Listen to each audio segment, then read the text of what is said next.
Good day, beautiful, bountiful, beloved immortal beings, and good-looking people around the world. You have tuned in consciously and conscientiously to the greatest show on this wonderful holiday, holy day, day of celebration, the second annual Los Angeles Tribune holiday special with your humble host, Barry Shore, and my dear partners, Mo Rock, the owner and the person who makes the LA Tribune come alive, wonderful Ava Manuel, and my sidekick here, Ashkan Tabibnia, who will be on just a few moments. So good day, beautiful, bountiful, beloved immortal beings, and good-looking people. But you're good-looking because you're always looking for and finding the good. You have found good in abundance today.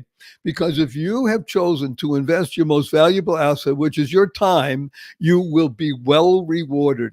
You're going to meet wonderful, fabulous people who will uplift your spirits. And your spirits are already uplifted because you decided to tune in anyway. So we are of a community. And it's really important to emphasize that this is a worldwide community that is dedicated to the proposition that all human beings want to achieve joy, happiness, peace, and love. And those that don't, we're not going to deal with them because our light is going to push aside the darkness. For those who want to engage in anything other than joy, happiness, peace, and love, the tsunami of goodness always that is being brought forth by the people that will be hosting today and guesting and being involved will create that energy that will last throughout the rest of this year and into next year and will continue. And all it takes is every single person giving over their thoughts, their words, and their deeds. That's it. When you think in good and your words are good and your deeds are good, you will resonate harmoniously and create an unstoppable force that is more powerful than any military in the world, than any hate-filled organization in the world. Our force of goodness pushes aside everything and enables everybody to live in joy and happiness, peace, and love all the time. Now we have a wonderful greeting from Sir Kaya Redford. Thank you, Sir Kaya Redford, for chiming in with that beautiful message of joy and hope for the world. Now, hope, of course, is an amazing word that people use at this time of year. Hope stands for helping others progress every day. Let's emphasize the O in that word, helping others progress every day. You see, when you go outside of yourself and you touch others, that's how the difference is made. When you are inside of you and considering only you, then you cannot enable your light to beam forth. Think of yourself as a lighthouse. Well, if the lighthouse is closed at the top, then you can't beam. And we all want to see your beam, as Sir Kaya Redford mentions here. Merry Christmas, Barry, Ashkan, and the entire LA Tribune community. So this is the essence of hope. Hope, helping others progress every day. And the best way to do that, again, is to live in harmony with you. We call that IP. If you talk to anybody in the world today about IP, they think it has to do with internet protocol, or it has to do with some sort of, intellectual property. And both of those things may be true. The IP that we deal with is inner peace. Inner peace. When you are focused on inner peace, you can now guide yourself to become a beacon of light, going out all the time to the world. And one of the things I wanted to emphasize again is a great tribute to the LA Tribune and to the person who runs the LA Tribune and his cohort, wonderful Mo Rock. Yay, big round of applause to Mo. and to Ava Manuel. And I'm going to introduce now my partner, and that is wonderful Ashkan Tabibnia. Ashkan, please say hello to 38,926 people around the world. I want to say hello, shalom, salam, in every language. And I really want to thank number one, Los Angeles Tribune, for being such a united unity today, and also our Barry and Mo. I'm looking for a very special, joyful, happy experience. Thank you, Ashkan. It's really a delight and a pleasure to be sharing the screen, the microphone with you today, because Ashkan is a man who dedicates himself to the three principles that we've been speaking about: thinking in good, speaking in good, and acting in good. See, it's one thing to do acts of kindness for another person. Wonderful. It's another thing to be able to add words of goodness, because when you sprinkle in words of encouragement, my word of the day today, by the way, that we publish throughout the world on a regular basis is called Be a Pope. And it's especially apropos today. Be a Pope, P-O-P-E. What is a Pope? A Pope is a person offering positive encouragement. That's what a Pope is, right? A person offering positive encouragement. When you can be of generous spirit and give something to another person and add in words of encouragement, then you're touching the very spirit of a human being. And when you can have it animated by your thoughts, remember, your thoughts are there to open up what we call the twin channels of unlimited willing giving and graciously receiving. Those are twin channels: willingly giving and graciously receiving. As an example, and my father taught me this when I was very young.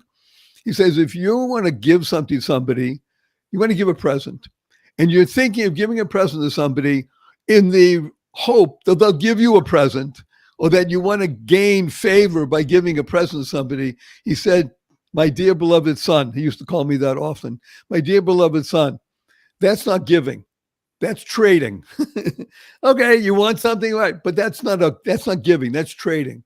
Willingly giving does not come with thinking about it. It comes with the act of giving graciously, and graciously receiving, the ability to receive a compliment, a gift, a smile, especially, by the way, in the most intimate of personal relationships. So again, my friend Ashkan, I know him to be a deeply devoted family man.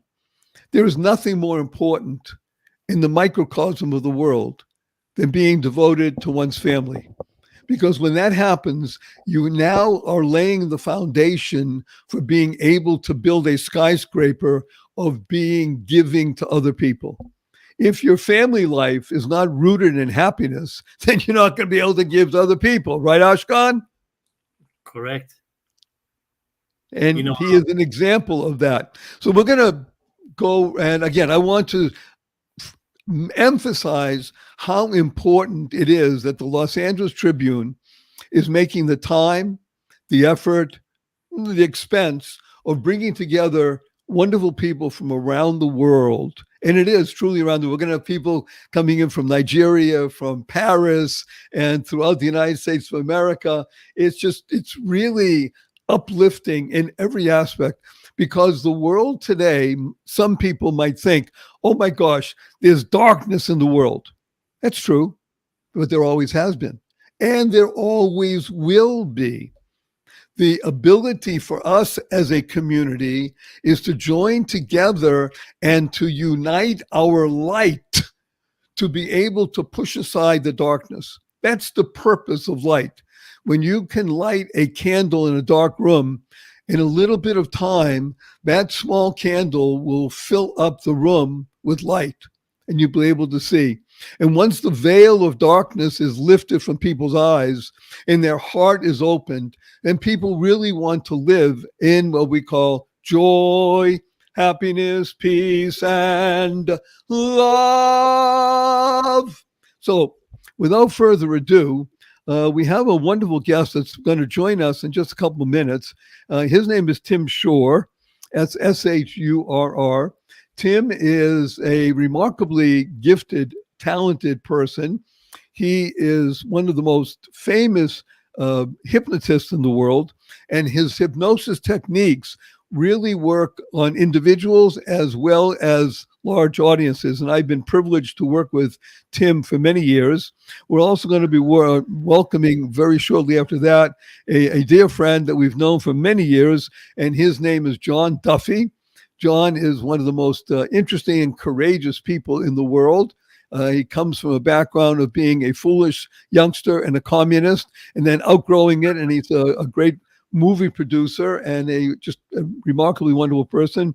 You'll be meeting Rex Sykes, one of the more interesting. Yeah, Rex Sykes is just, he's that beacon of buttery ball being baby that just makes everybody pucker up and want to kiss the world with joy and happiness. We're also going to be meeting some dear friends, Toby and Soleil and Summer, who live in Cody, Wyoming, which we call ranch land.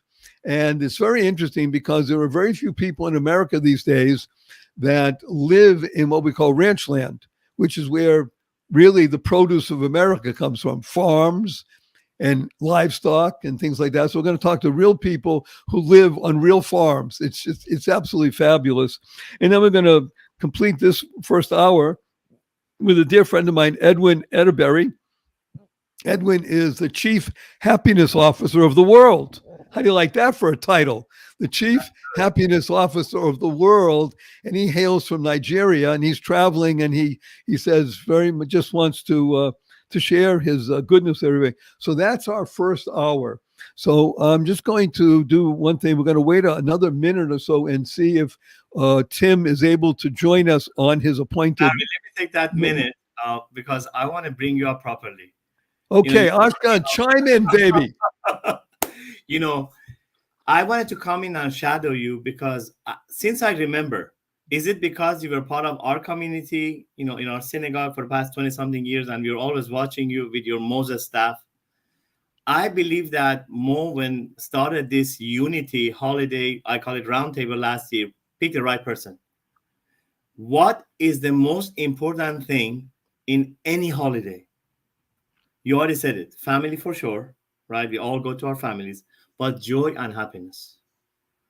Since I remember, I've been seeing this happiness, keep smile movement from you, Barry, aside from our synagogue in our secular society. And I just wanted to say you're a legend of that. Now, after you didn't accomplish, but brought so many, I want to say over, you have the numbers, 10, 20 million Keep Smile cards all over the world. Actually, just over 5 million at the moment in 27 languages. See, 5 million.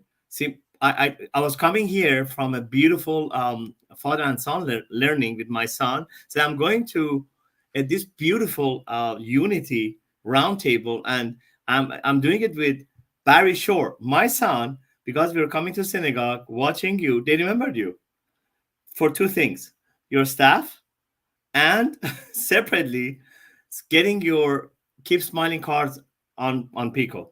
But I want to add to that. What's after, when you smile and you're happy, what after that? Happiness goes away. And you decided to bring joy. Joy, it's a state of mind. No matter where we are from, are we challenged, right? Like some of the challenges you have that you're going to let some of our viewers. Arkan, we're going to put you on pause for a moment and welcome to our stage Perfect. One of the happiest, most beautiful, bountiful, beloved beings that I know, Tim Shurr.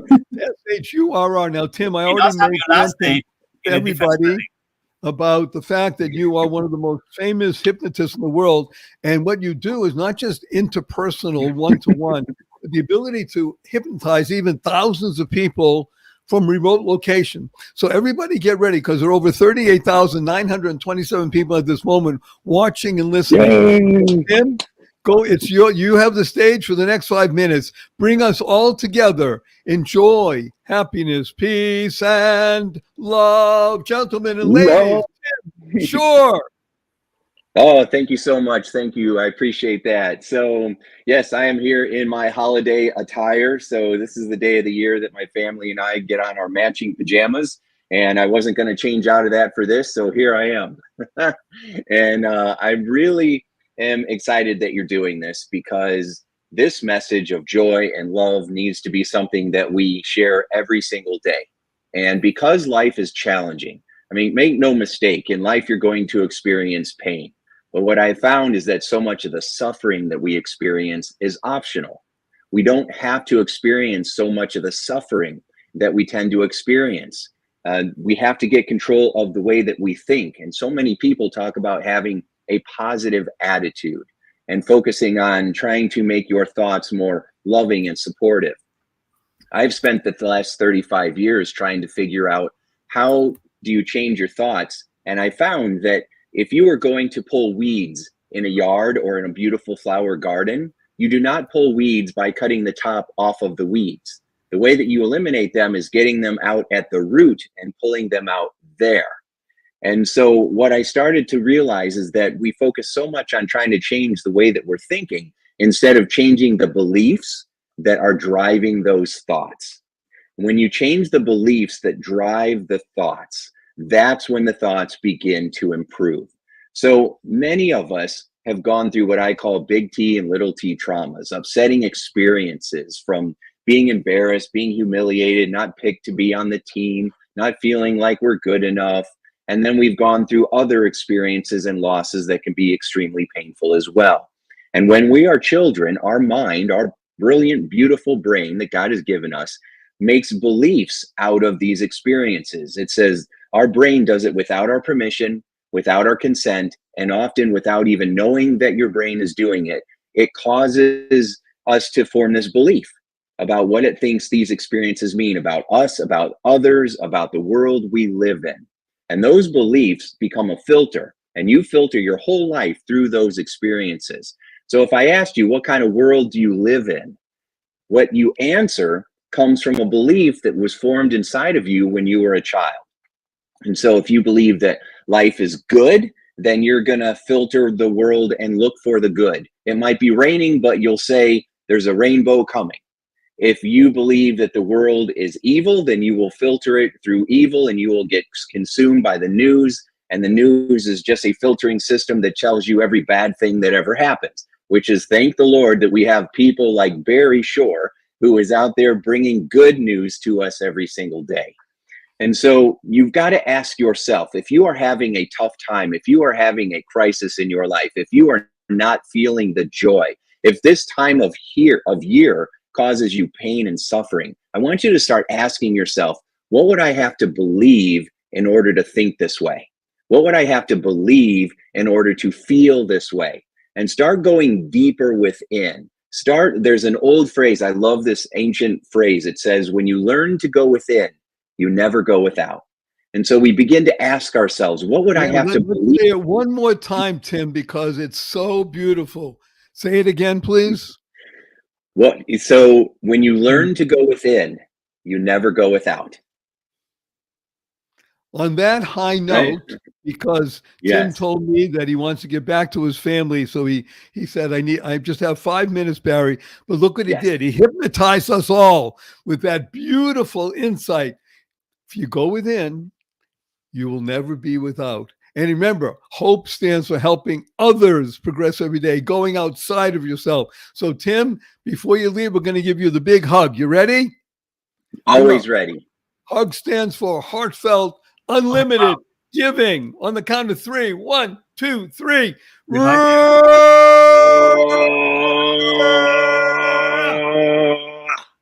Love you. Thank you. Love you too. Thank you. Happy holidays. Best wishes, everybody. And now we bring to the stage that wonderful, amazing, fabulous guy named Duffy from Duffy's Tavern. John Duffy, live courageously. As I said, Duffy is a fabulous, interesting fellow, because when he was young and dumb, he was a communist, much like young, dumb people today. And then he learned to outgrow it. He's a famous cinematographer, movie maker, working with people like the Sorbos, and just an amazingly wonderful guy. And Ashkan now, that's right, making movies with you. So, John, you're up at bat. Please share with us your insights about living in joy, happiness, peace, and love. Well, thank you. Thank you. I'm honored and blessed to be on with my two dear brothers, Barry and Ashkan. And everybody is blessed to have you on this show. And thank you to the LA Tribune for making it happen. I think your message is incredible. Keep smiling. Oh, there you go. There you go. There you go. And the thing I've done in the last 2 years, I have a podcast show that you've been on, Barry, called Live Courageously on YouTube and on everything else. And it's that message that I think we need in this time when things are hard or we're facing challenges, that we have to live courageously. We have to not take the message of fear, but take the message of courage. And that's what gets us through life and gets us to do all the things. And that's how we grow. And, recently, just to echo your message, there's a song that I've been listening to every day, and it's my message for next year. And it's by God and Country. And it says, what if we could be the light that no one can ignore? And just think about that. Like you said, we're facing a lot of dark times, but what if we're willing to step up and be the light that no one can ignore? What if we're able to go out there and be the difference, be the person that's willing to step up and bring light to others, bring joy to others, bring happiness to others, bring the blessings that we have and the gratitude that we have every day to others, so we make a difference, whether it's for one person or whether it's for our family, whether it's for our community, whether it's for our country or for the world. What if we were that person? And we will be that person if we're willing to be that person. You're that person. Ashkan's that person. I'm honored to know and work with both of you. So the other part, there's another line in the song that I really love too. It goes, what are we waiting for? And I just think, what are we waiting for to be the light? What are we waiting for? Now's the time. So let us step up and be that person who's willing to make the difference in the world. And each one of us can be the difference. So just on this show, it's what you're doing. So thank you so much for being able to share that with you. Listen, this is very profound because we just had Hanukkah. And, sometimes you can be the light. You can be the spark, the match that lights up everything. And I want to say here that, John Duffy, I have known you for many years, and you have passed that point. How can we pass being the light? When the match lights, you turn on a candle. And you have been that candle that have been, lighting lots of other candle. And that could be really infinitum. And I just want to share, what's that after being the light? When you're the light, you can light up everybody else. And it's not going to take away from you. You can be that candle that lights up everybody. And I just wanted to just weigh in on that, on John Duffy. Okay, Ashkan, on that wonderful note of brightness. John, you ready for your hug? I'm waiting. I'm looking forward to it. Hug. Remember, heartfelt, unlimited giving. 1, 2, 3. Virtual hug.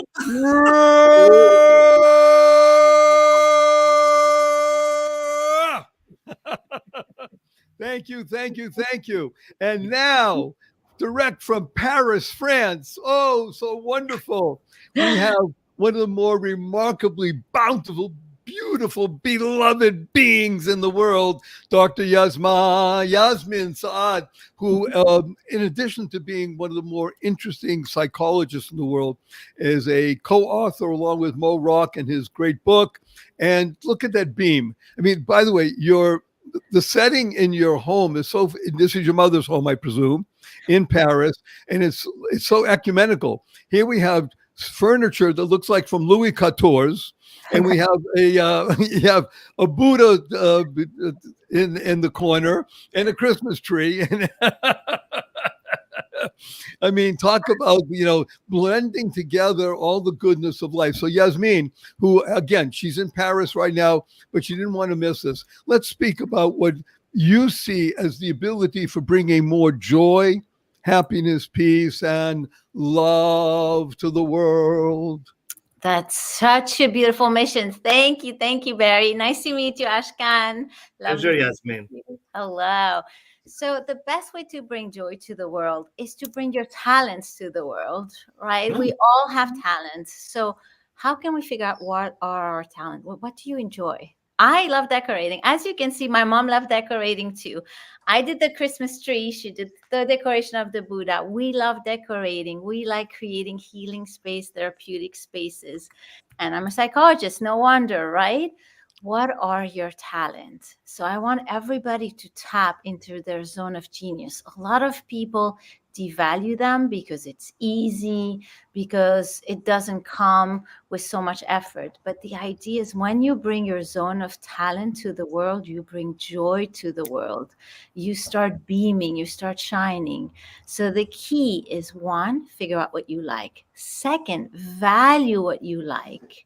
Your desires are actually guides. A lot of people say, I should not indulge in my desire. Not true. You should learn what are your desires here to show you. You desire something because it brings something to the world that you need and everybody needs. So bring joy to the world by tapping into what are your desires. Now, if you desire a hamburger, a greasy, fatty hamburger, I'm not saying go eat that greasy, fatty hamburger, but what I'm saying, maybe you need supply, maybe you need food, your body's communicating to you. So tap into your desire as a way of finding your way to joy. So in case people have missed it, wonderful Dr. Yasmin is giving us a 3-step process. Look at your talent. Everybody, by the way, has a talent. I have a talent for singing. My singing, when I was young, when I was in the choir, the singing teacher said, by the way, Barry, we love you. Please learn to hum.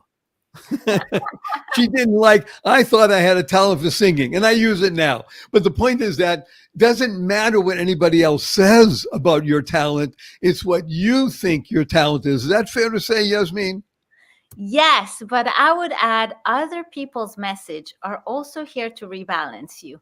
So we all know you, Barry. You have a beautiful voice, but you go big and you like big. Humming is not a bad advice for you so that you can do both. So what I mean by that, people tell you things sometimes to rebalance. So not to dim your light, and that's what people take wrong.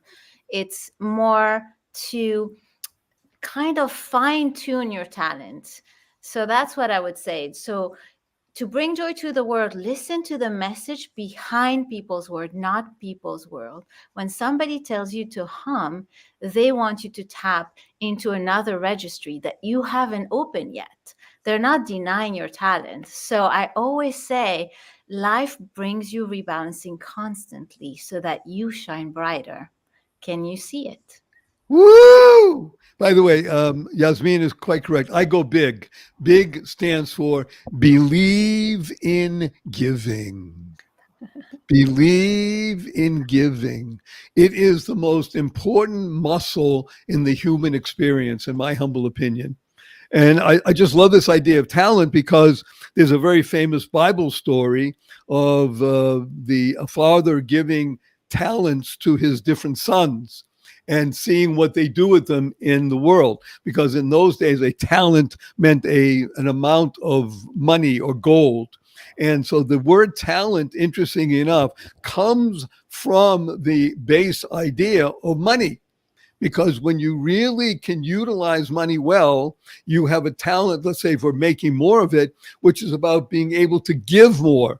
If you think about using your talents to do what Yasmin is sharing with us, to shine your light.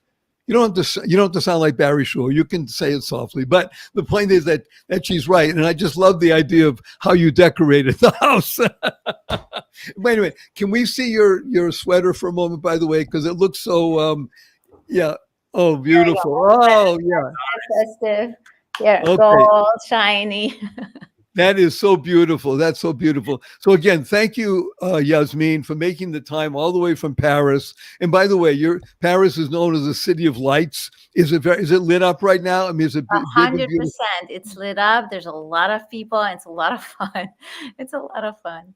Okay, are you ready for your hug before you leave? Let's do it. Let's do it. Remember, hug stands for heartfelt, unlimited giving. On the count of 3. 1, 2, 3.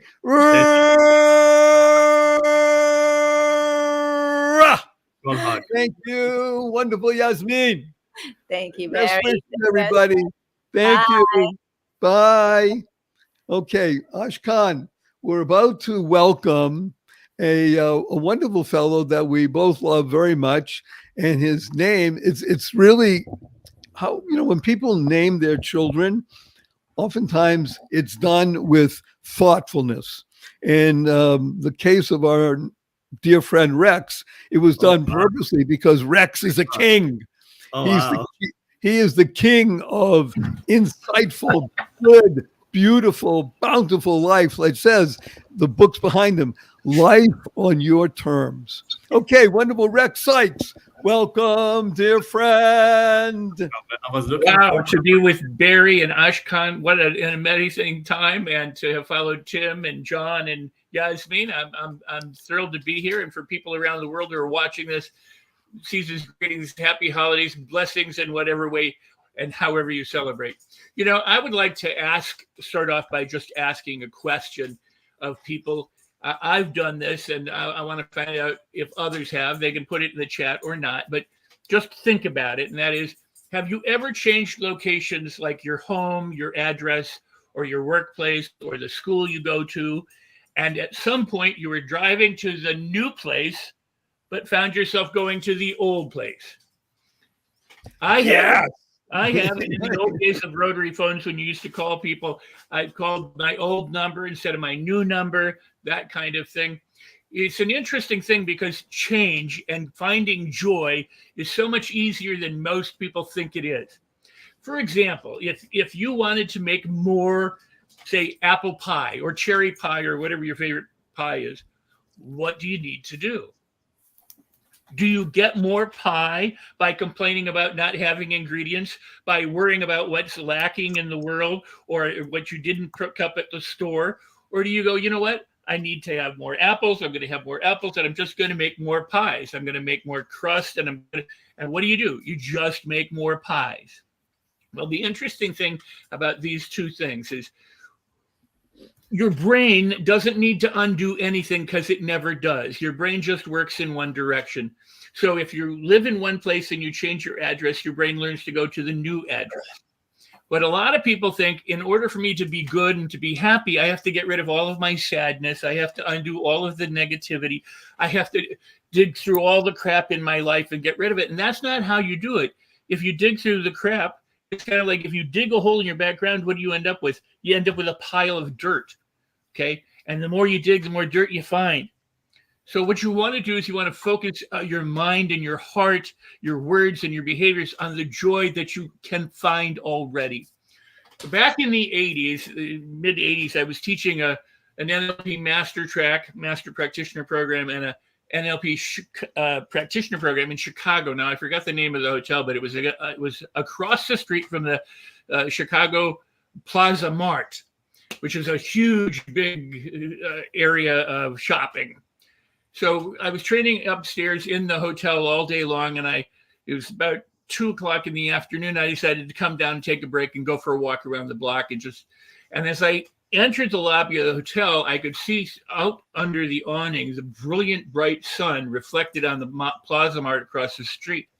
And I thought to myself, what a beautiful day for a walk. And I just felt it as I was walking out, because in NLP we were talking about anchoring. So I just kind of savored those feelings and remembered what it was like to think, oh, this is a beautiful day for a walk. And as I walked, I thought, what a beautiful day for a walk. This is so beautiful.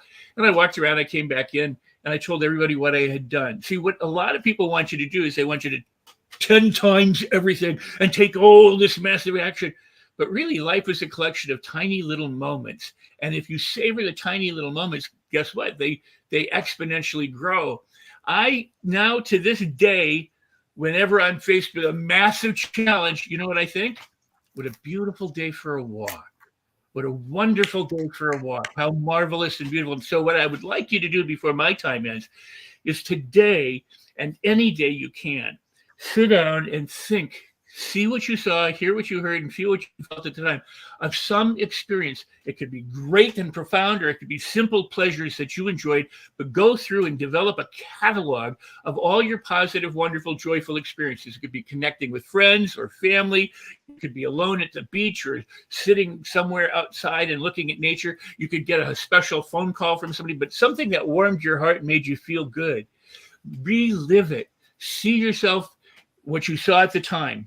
See what you saw at the time. Look through your eyes. Hear what you heard, whether it was people's voices talking to you or what you said inside, and just wrap those feelings around you. And then you can do what I did. You go, wow, this is amazing, or what a beautiful experience, and just enjoy that. And the more that you catalog that, guess what happens? The more you'll find yourself visiting those, because you're building more positive experiences by locating the old ones, savoring them. And then, just like making pies, the more you focus on making pies and creating pies and being good, the more you'll have. So joy and change is a whole lot easier than most people make it. So don't make it hard on yourself, because if you think it's going to be hard, guess what? It's going to be hard. It'll be hard. So I want to unpack a few things here that wonderful Rex brought to us. So he began by talking about he's going to ask us something. Now, ask is a fabulous acronym. It stands for always seek kindness. Whenever you're going to ask somebody something, think this: always seek kindness. And I love this idea about going in. You would think you have to dig a hole and get rid of all that other stuff. And you dig a hole, what do you look? You have, he said dirt, but it's really earth. And earth is an interesting word, because the same letters that spell earth, E-A-R-T-H, spell the word heart. Right, Rex? Sex. Did you see what I just did? That was so funny, everybody. Hello. I just transposed his letters and made him into sex Reichs. It works for me all the time. Okay. And if I was Japanese, it'd be, instead of Reichs, it'd be likes. So the other interesting thing about that you said about those, savor those moments, those beautiful moments. So in my vocabulary, we call that ESP. Now, I've asked this when I do my webinars and such, how many people have ever heard of ESP? So almost everybody raises their hand. They think extrasensory perception, right? So I say, you're right, except for one thing.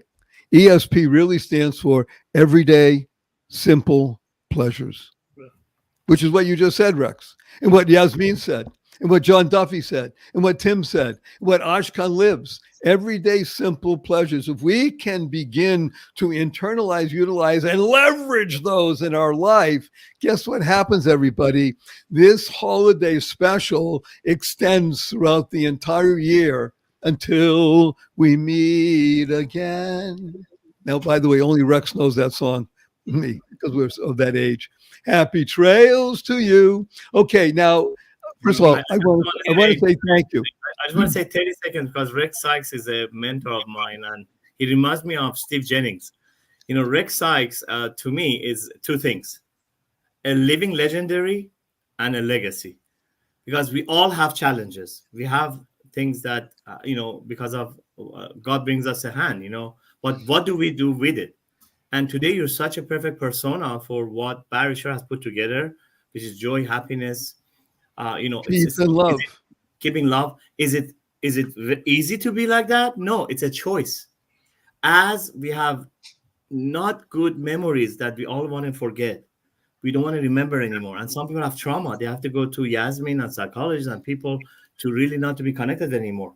I want to invite everyone to what you said, to actually do the yin yang, reverse, go back to your childhood, go back to your parents. If you lost them, they're not here like mine, And you know what? My action, this was very profound what you said, is beyond really, the frequency is very high.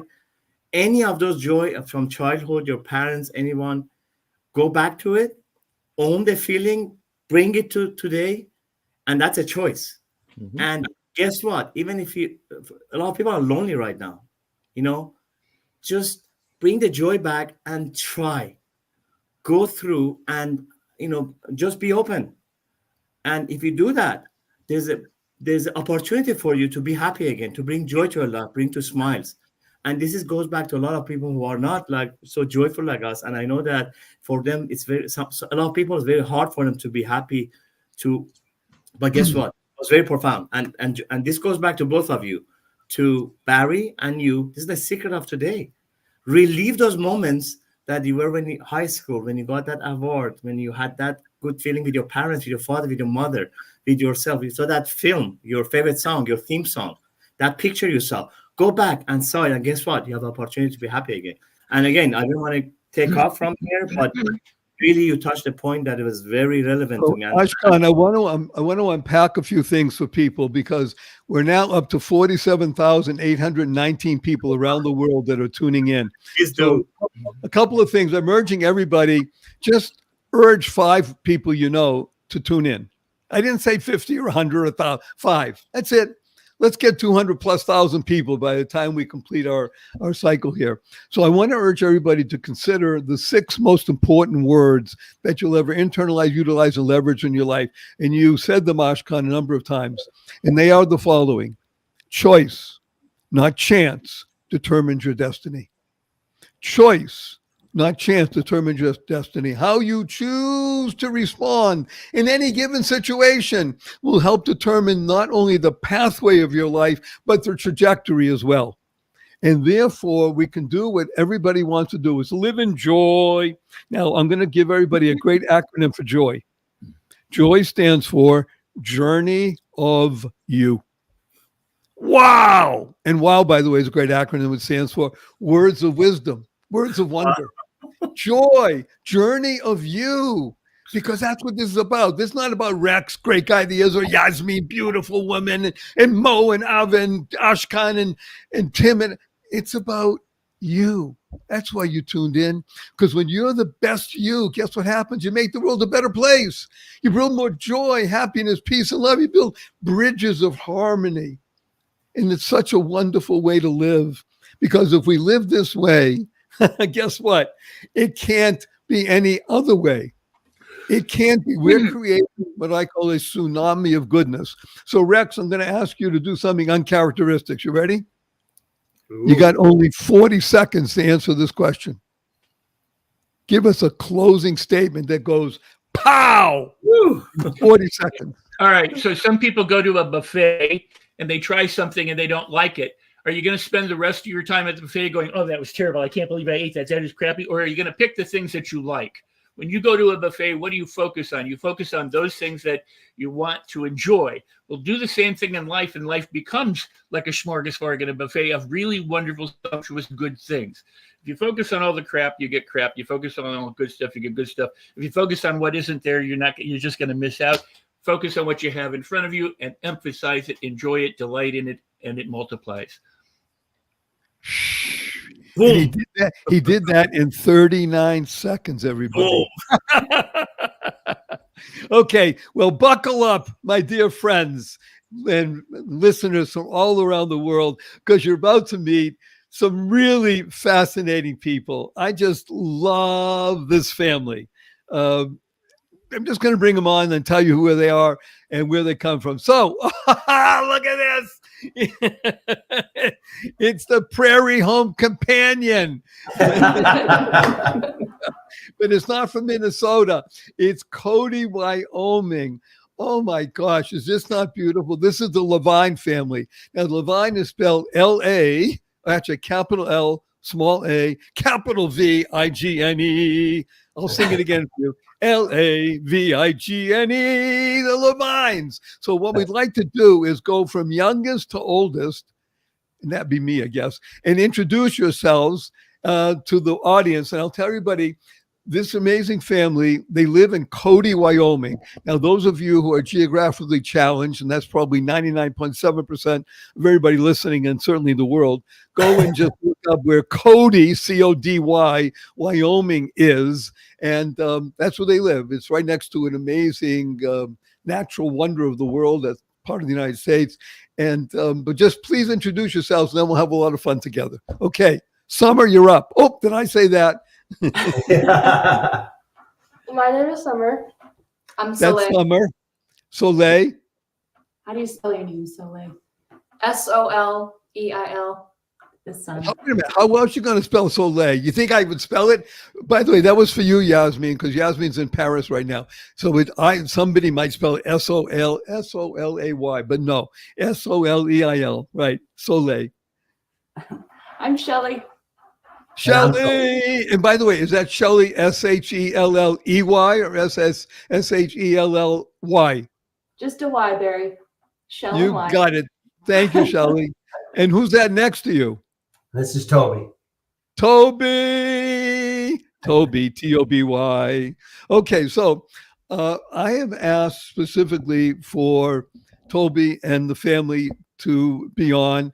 And the great news was that we spoke to them. They said, yeah, we're up for an adventure. We have no idea what we're going to talk about, what we're going to do, except talk about joy, happiness, peace, and love. But everything there is not a prop. Those are all real things in their home because they use those things. I mean, where they live, because they live in ranch land. So whoever wants to jump in, would you tell people what ranch land is as distinct from urban land? Who wants to begin?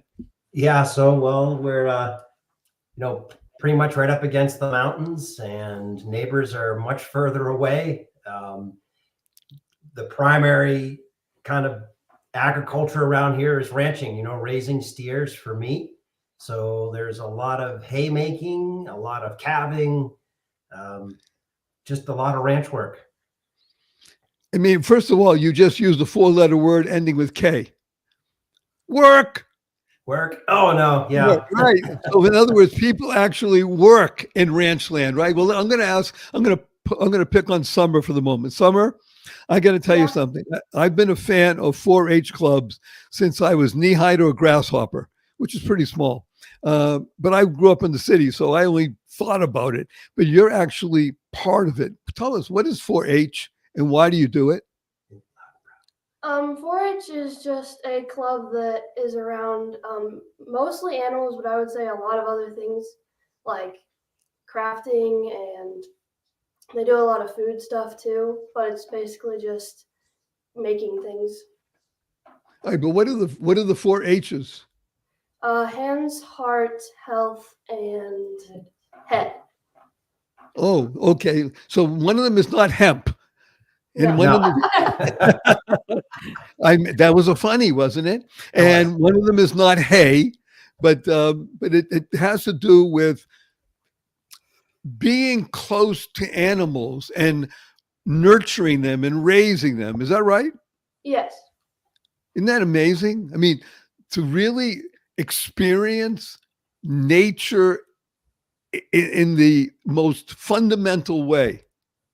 Do you find it rewarding? Do you find it fascinating? Do you find it interesting? Definitely. How about difficult sometimes when you have to get up before the crack of dawn and it's cold out? Yeah, it's definitely not easy all the time either. But you still do it, right? Mm-hmm. With a smile on your face? Yeah. Ooh, look at that smile. And Soleil, you are not in 4-H, and you are also living and loving being close to the land. Is that correct? Yes, sir. Tell us something that you especially find fascinating about living in ranch land, because you were also living in other places before you came to ranch land a few years ago. Mm-hmm. I love the people here, the community. Although we may not live very close together, we are very close as a people. And I love meeting the people around here and engaging with them. I used to work at the local bookstore, and I got to meet just about everyone in the town that loves to read, and even those who don't. And it's just such an enjoyable little space and such nice people. I want to make mention to people because, again, we have people from all over the world at the moment. We have Yasmin in Paris and people in different cities throughout the world. And by definition, cities tend to be large. Cody is a population, I think you told me, Toby, plus minus 10,000 people, aside from holiday time. I don't mean holiday winter, I mean holiday summer. So to work in the local bookstore and get to meet most everybody in town, that's quite a remarkable, wonderful thing to be able to recognize, even if not exactly by name all the time, but certainly by face, most everybody in a particular area. that sort of, look at the smile on your face, Soleil, just thinking I was about going to it. say most people by name, honestly. And by the way, even better, old Mr. Green Jeans. When I was growing up, there was a show called Captain Kangaroo. Dad might know it. So, and Captain Kangaroo had one of his friends was Mr. Green Jeans, who lived on the farm and such like. That was the closest I got to a farm. Actually, it's not. I grew up in Boston, Massachusetts, and you couldn't go. And when I was growing up, you couldn't go more than, I'd say, 10 miles, and you could literally be on a farm. It was really nice. Now, not that way anymore, of course, but okay, that's life. Shelley, where did you grow up, and what do you think about living in Cody? I grew up on the North Oregon coast on a cattle ranch. We had about 300 acres, and I think I did 4-H for 7+ years when I was a kid with my 2 sisters, and my mom and dad were super supportive. And I think because of how I grew up, but that's how I wanted the girls to grow up. It's just such a great connection to the earth and to family and to the people, your community. It just means it's just so wonderful. I mean, we just couldn't have hit a better or wonderful place than Cody in my mind. I mean, I love where I grew up too, but it's a lot sunnier here. The North Oregon coast is very, very gloomy, rainy, foggy. It's beautiful. You don't have to do any irrigating, but I love it here in Cody. It's just now, by the way, just to put things in perspective, today is December 25th. What is the ambient temperature outside? Like high 20s. It was probably about 10 this morning, but it's getting pretty hot now. Oh, it's up about 20, 25? Yeah. Oh, okay. So it's not like 4 below. Not today. Like that. Not today. Back in February. Oh, okay. But no, this is livable. I mean, is there snow on the ground? Yeah. Really? But like a dusting snow, or about 6 inches? 3 or 4 inches. Okay, so it's nice. It's good. It's good to be inside where it's warm, right? Yeah. Yeah. And you have the internet, so I mean, you're connected to the world. That's right. Okay, Toby, where did you grow up, and what do you like most about living in ranch land? I grew up in Cape Cod, Massachusetts, and a town much, much smaller than this. And so I'm used to knowing everyone's pickup truck and waving. And from the second we drove into this place, just strangers wave. You can't drive up and down these roads without this, or it's a finger, the steering wheel, peace, always. So ranch land is, and I'm going to make a categorical statement, ranch land is a different experience than living in urban land. Now that's kind of obvious if you think about it, because cities are different than the country. However, what you're pointing out here is that the distinction is not so much between open space and closed space.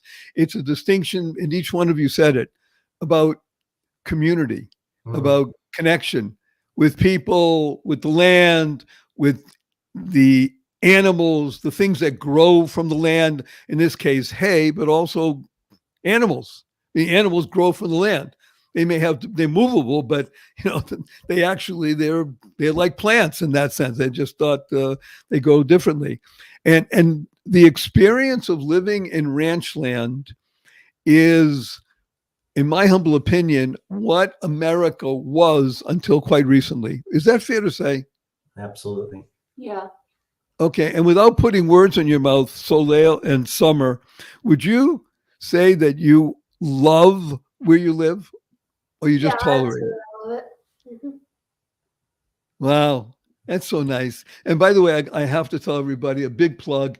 I did a podcast with Soleil, and it first of all, it was a great podcast because I know how to speak, but she's articulate, and she's 16, and it was wonderful. And we have over 43,000 downloads already. It was just about 6 weeks ago. So people should be aware, and there's so much here. So I just want to say, first of all, a huge thank you to the Levine family, Lavigene. Are you ready for your hug, kids? I just take 10 seconds on this, because today, wonderful co-producer, you talked about family, And I was flabbergasted when you brought the family today, because as you share light, there's nothing like how we started in the beginning, like family. And have you guys today, I mentioned that earlier, that you guys you showcase such a wholesome family, that you bring about everything we talk about today: unity. I say all of you, humility, joy, and happiness. And I just want to say to Barry, thank you. I was just thinking about speakers, and then yet you big surprise, the family here just brought such a wholesomeness, and no wonder they call it Mother Earth, and it's all about land. And thank you. Now the hug. Thank you. Thank you. Okay, now we're going to do our hug. Remember, heartfelt, unlimited giving. Ready? 1, 2, 3.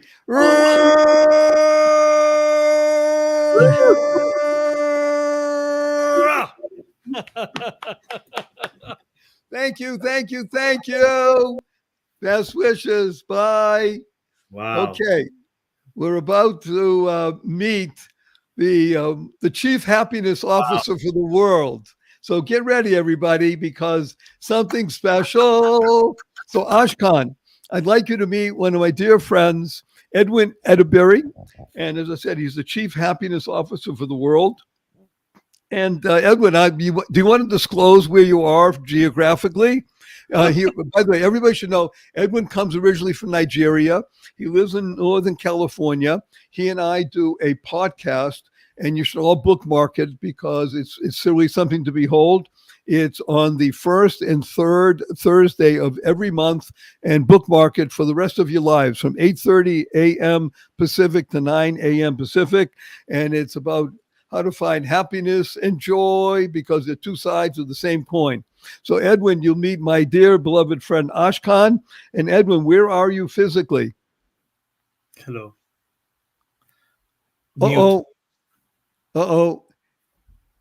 Edwin, we can see you. We see your lips moving, but we can't hear you.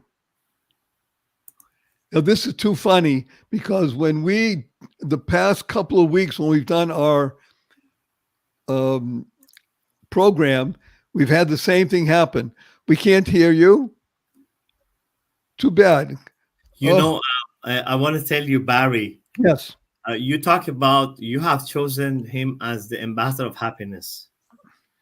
And, happiness, as we talked about, is a choice, but it's not because he was speaking or not. He had to showcase because of his beautiful smile. Oh, he's amazing. By the way, as soon as he came in, I noticed, oh my God, I didn't even know how you're going to categorize him. First time for me. Who is this happy, joyful guy? And then you go, and I'm naturally happy. And okay, well, let's try it again. Okay, Edwin, can we hear you? Oh. As I said, look at his. Okay, while he's trying to fix this up, if he can, that's too funny. So, by the way, I'm not making this up. Edwin is the chief happiness officer. He runs a very large, amazing, wonderful program called the Happy Neighborhood Project. Oh, wow. He works with 14,000+ people around the country, actually even around the world, and enables them to join together, A, in happiness, but B, in enhancing their financial stability and making more money. So he said he went on a family trip. There were 6 of them in the family, and they went into, okay, let's try it again. Edwin, one more time. Ready? Turn up your volume. David happened today. You're representing him as you are, because we have his beautiful happiness, as he can hear us. Yeah, you can see that he and you need to still follow the rest of the program here. Tell us more about him, actually. Okay, so let me tell you more about Edwin. As I said, he originally comes from Nigeria, and Nigeria is a fascinating country in that it has a population in excess of 200 million people, I think 220 million people now, and the population is almost evenly divided between Christian and Muslim. And for the most part, people get along, for the most part. Unfortunately, has to be said because it's true, there are radical Islamists, much like there are in different places in the world today. Again, like what's happening in the Middle East, where they stir up trouble. Most of the time, Islam people they want to live in joy, happiness, peace, and love. But the crazies go crazy and they kill Christians. Now, the good news is it's not the opposite. There are no Christian fundamentalists in Nigeria that go around killing Muslims. But the point is that Edwin came here, and he, about 5 years ago, he decided to do something fascinating. And this is what he did. He wanted to research what is it that makes people happy. And he understood that there's a distinction between the emotion of happiness and what we'll call the skill of being happy. So he went out on his own time and his own money, and over the course of many months, he interviewed over 1,000 people, asking them, what makes you happy? And he correlated all of this, and he came up with the understanding that happiness, if you think it's an emotion, then you will always be tied to that and you'll never achieve true happiness. Happiness is a skill. And like any skill in life, the more you practice it, the better you become at it, the more capable you'll be. You can be happy beyond your imagination at the moment and fulfill your imagination. So he's writing a book which will be published in the next few months, that happiness is a skill. And like any other skill, like tennis or golf or basketball or badminton or making your wife happy or husband happy, you can improve that skill and you can be happy. So we, as we said, we do a podcast first and third Thursday of every month, and we talk about the coin of happiness. Now, everybody knows what a coin is, right? It has two parts to it, facing and the obverse. So on one side is happiness, the other side is joy. With this coin, you can buy happiness. Just have to know what are the skill sets that can make you happy, just like what are the skills that can make you joyful. So that's one of the reasons we love Edwin. As you saw, he has that beaming countenance. We'll give one more shot. Edwin, can you give us a couple of words before we say goodbye to you? Yeah, he's talking. He's saying, fine, okay, fine.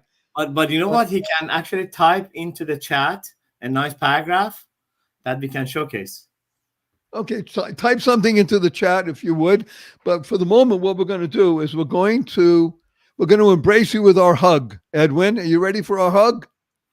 Remember, heartfelt, unlimited giving. Ready, Edwin? And okay. Ashkan, 1, 2, 3.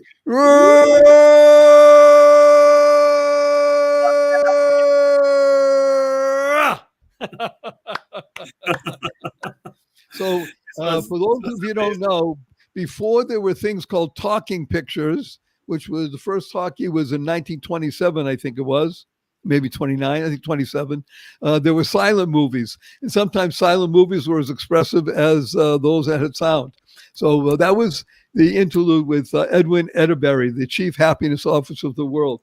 So Ashkan, get ready, because we're about to meet America's greatest storyteller. That's right. This is the beautiful thing. As posted by, the Los Angeles Tribune here and wonderful Edwin, happiness is an emotion. But happiness is a skill also. And that's the key. So we're about to meet one of the most fascinating people I've ever had the privilege of being associated with, Ashkan. His name is Neil Ford, and it's F-O-A-R-D. He is America's greatest storyteller, and I'm privileged to say that he and I also do a podcast together on the second and fourth Thursday of every month. Everybody should bookmark it for the rest of your life. Second and fourth Thursday of every month from 8:30 a.m. to 9 a.m. Pacific. And I just want everybody to get ready, because you're about to be swept off your feet. So Ashkan, without further ado, I'm going to introduce to the world the one, the only, the indomitable, indubitable, inspirational Neil Ford. Hey, Love- good afternoon, guys. Love the show. Yeah. We can, we hear you, baby. So first of all, Neil, say hello to my dear beloved friend and co-host Ashkan Tabibnia. Hello. It's very nice to meet you, Ashkan. That was lucky. Now look at this. Talk about, is this not a pilot who's going to bring us up into the stratosphere?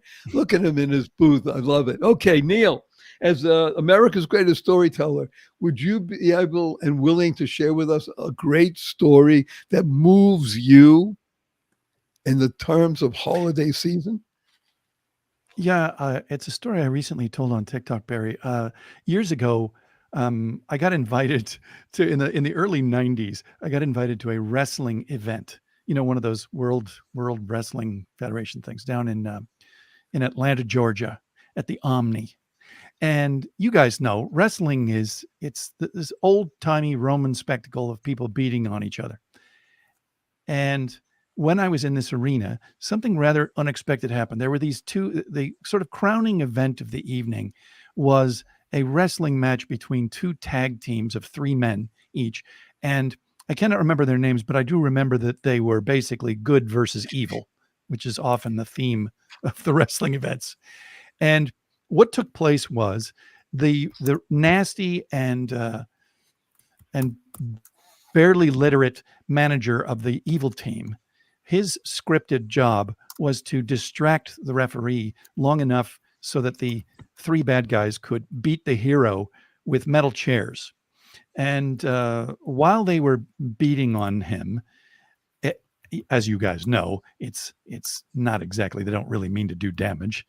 They're pantomiming it. Well, one of the chairs actually clipped this guy's head by accident. And it was, it made him go a little wobbly. And the audience is going crazy while he's getting a beating. But the principal bad guy noticed that this was that the guy really had been hurt because he'd pitched forward and he was bleeding. And while his 2 fellow bad guys were continuing to beat this guy, the principal bad guy leapt in to protect the good guy, and he shoved his partners in crime away. And he bent down and sort of shielded him from further beating and was asking him if he was okay. Well, the guy wasn't. And in this moment, when everybody in the audience could see that the principal bad guy was actually shielding this dude from further abuse, they didn't know what to make of this, because I think about 9/10 of the audience thought it was still part of the act. And they didn't understand what the script was. What was this about? So the place got kind of weirdly quiet. And then the bad guy lifts this guy up. He helps him up, and they exchange a few words. And you can tell from the way that they're talking that it was friendly and accommodating him. And then the bad guy literally helps this good guy from the ring and takes him to care in the lockers. Now, in this moment, what reaction do you think you got from this audience, quote unquote, out for blood? The reaction was an astonishing outpouring of applause. Now, they still hadn't quite got it, I don't think, that the guy was truly injured. What they were looking at, they thought, was a bad guy turning good right in front of their eyes. And this was what led to this kind of outpouring of emotion. And I looked to my left and to my right at the wrestling fans, and there were tears in some of their eyes, because what they thought they were witnessing was redemption, was a bad guy turning good and being redeemed in front of their faces. And Barry and Ashkan, what I was witnessing was, I believe, the true heart of people. They had come for violence, but what they were getting was redemption and forgiveness and kindness.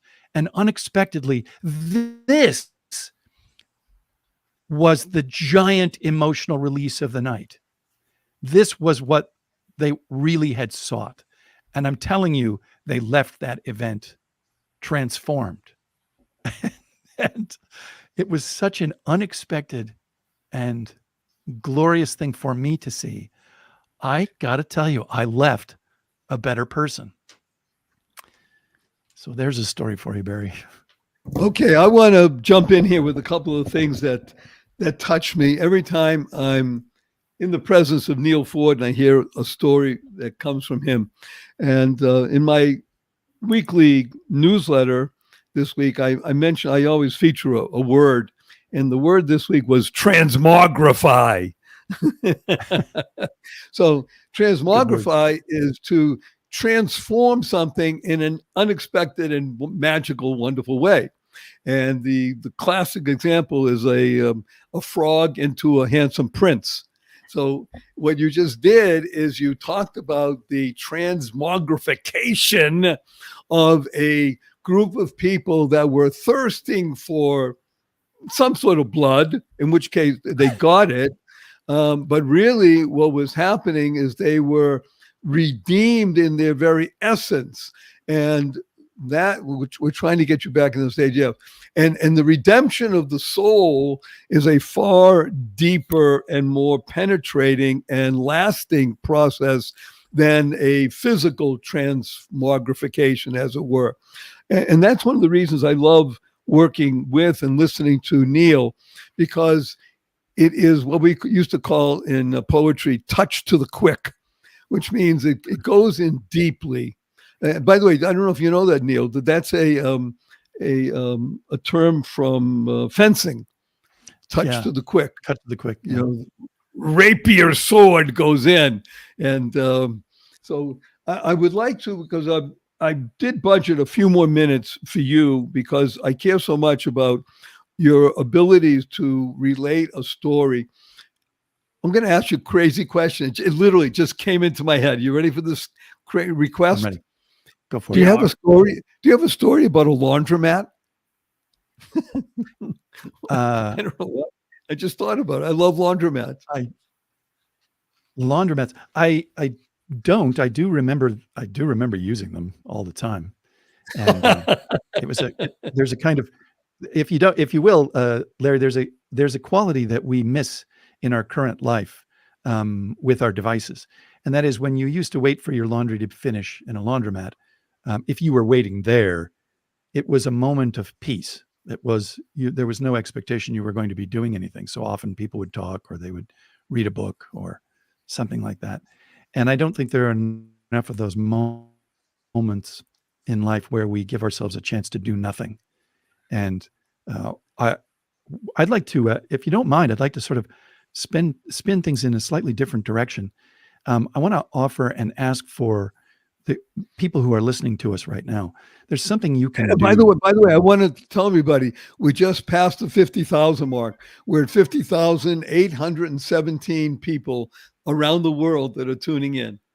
So right on. Well, perfect. Then this is for those people.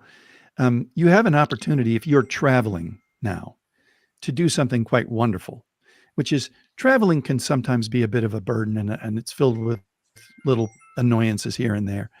But if you go into the travel experience with you are looking for a way to make some other traveler's day more pleasant, or, and this is better, if you can look actively for a way to make it easier for the people that are at the airline or the bus station or the trains, or especially somebody else on the road, if you can lend them a little extra courtesy, look for a way, and I guarantee you your travel experience will be better. Just if you can make the airport people's jobs easier, if you can make the security people's jobs more fun, more pleasant, easier, smoother, if you can make the barista at the airport Starbucks job a little easier, a little more fun, you will be the big winner. And I urge you, on a highway, let somebody else in. Give somebody else a little more room behind them. Don't be annoyed if somebody's trying to pass you. If you are on the plane, make the flight attendant's job smoother, easier. Be more courteous with your fellow travelers. And that will send a vibe out into the world that will improve your trip. That's why I love Neil Ford, F-O-A-R-D. And everybody should follow him and bookmark our podcast because it will be a highlight of your month, the second and fourth Thursday of every month, 8:30 a.m. to 9 a.m. And you can also do two things that I urge everybody, and Ashkan mentioned before. Yes, go and find Keep Smiling cards.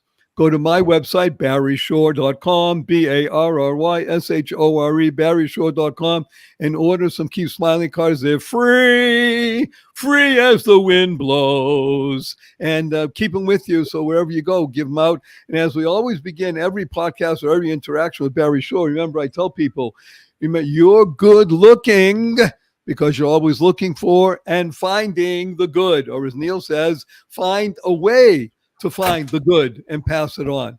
So with that as a wonderful completion of your round here, my dear beloved Neil, are you ready for your hug? Affirmative. A big smile and smile and a hug. A smile and a hug. Okay, we'll call it a shrug.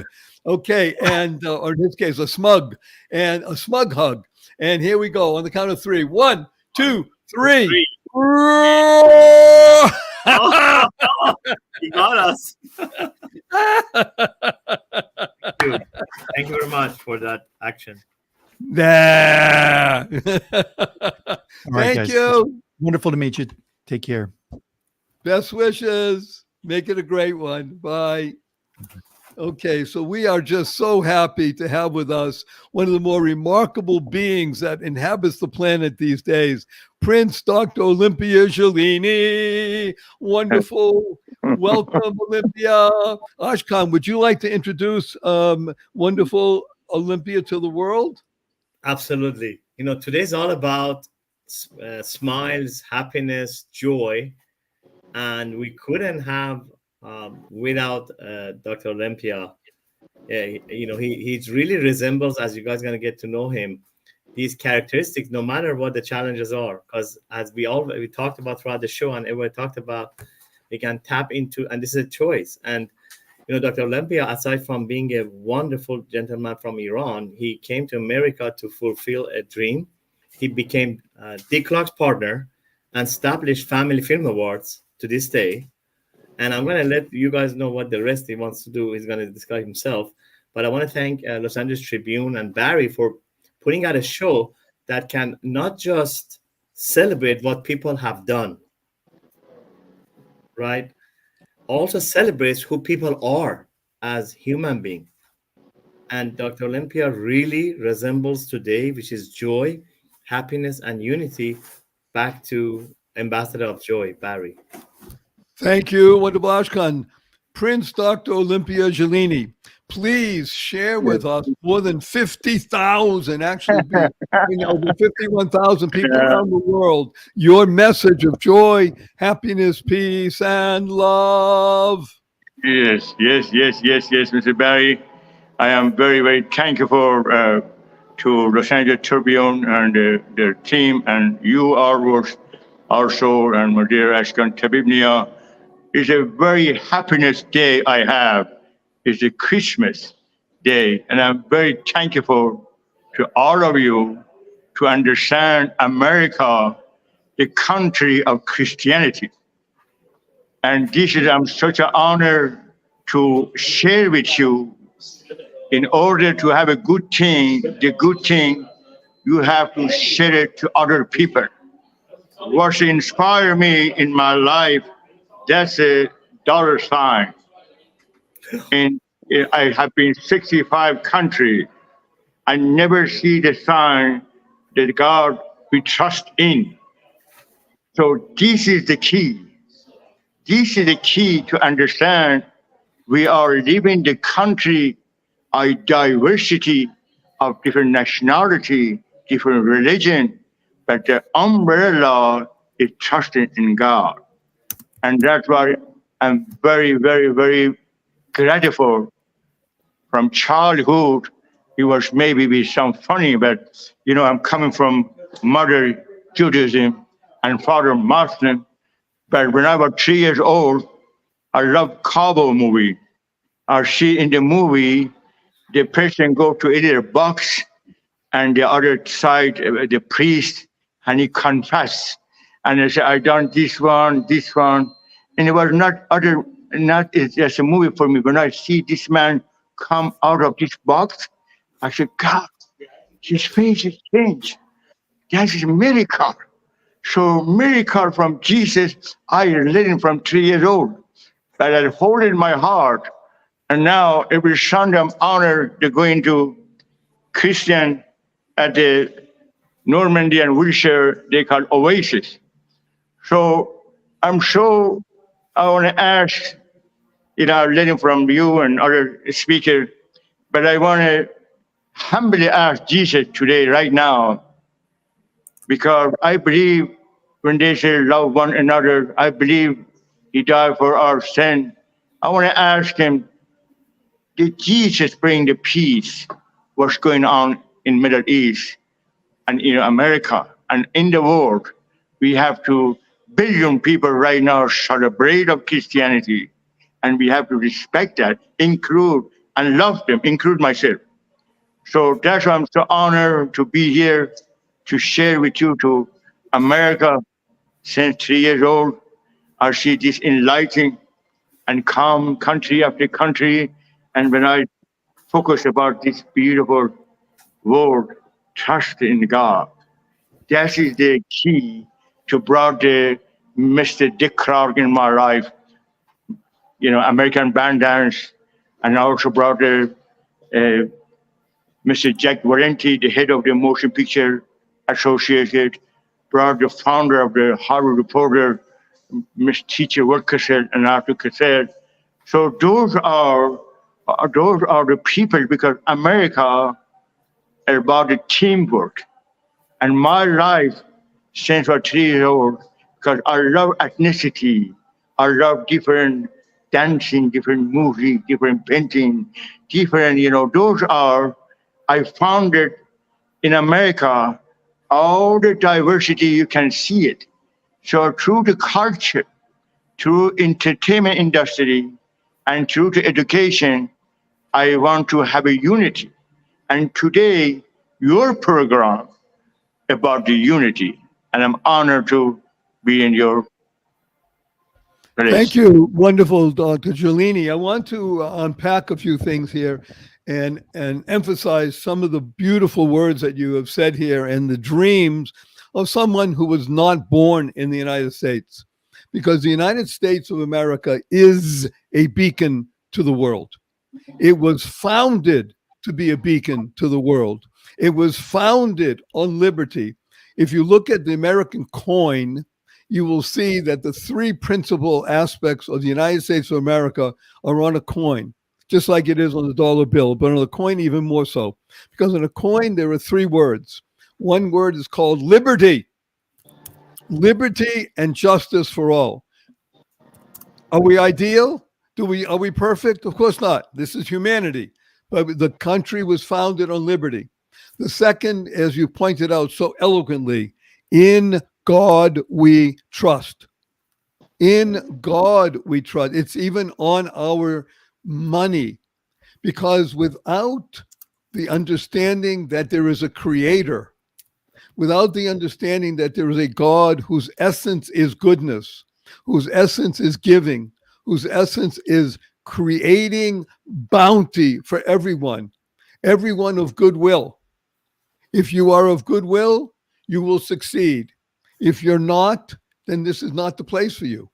And the third factor that Dr. Giulini is emphasizing here, e pluribus unum. Look it up, Latin phrase, out of many, one. The United States of America is the most diverse population in the world, the most diverse population in history of the world. But it is unified for one purpose, which is to bring about the benefit to individuals who want to live in harmony.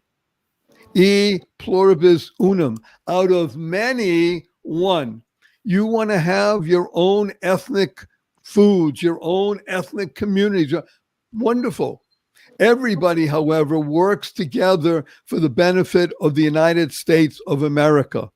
We are a country founded on principles, founded on ideals, and we strive daily to make sure those ideals are met. Look at this right now. This whole program was put together by Mo Rock. Mo originally comes from Iran. He now owns the LA Tribune. The LA Tribune is one of the greatest news agencies in the world. And he's very humble.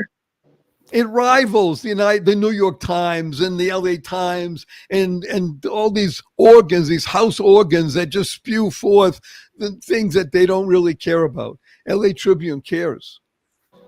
Mo Rock cares. Ava Manuel, she cares. We're talking about people from different backgrounds who have come together for the one purpose. The purpose is to bring about truth. Truth stands for total reliance upon the highest. Total reliance upon the highest means God. God is goodness. God is great. The genius of America is that it's built, as you said, Dr. Gelini, on liberty, in God we trust, e pluribus unum. And we are just so honored to have you here today. Thank you so much.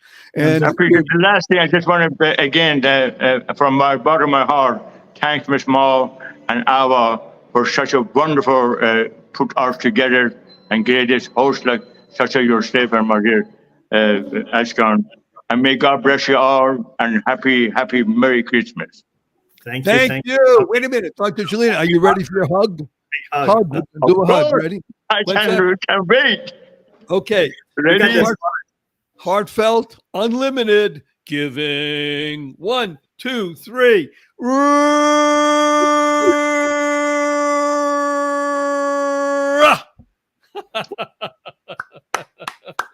Thank you so much. Thank you. Thank you so much. Best wishes.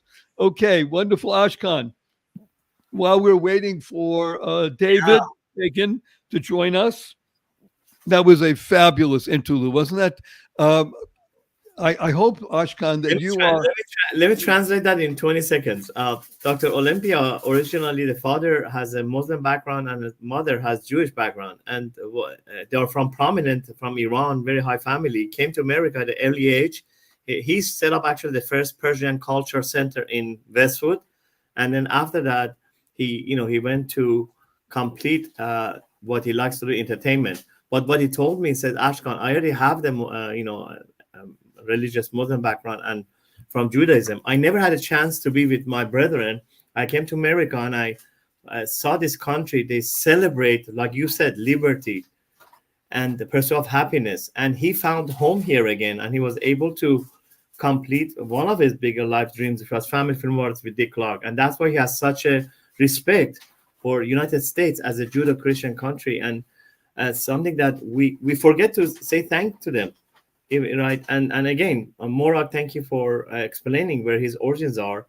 We are in this wonderful, joyous country, and all of us are here together on an auspicious Christmas, celebrating life, liberty, and pursuit of happiness under unity. And I want to give the big, again, I've been some conferences and I sent you guys some private messages to Mo and Ava and yourself. Today is not a conference. I feel it's like a holy day.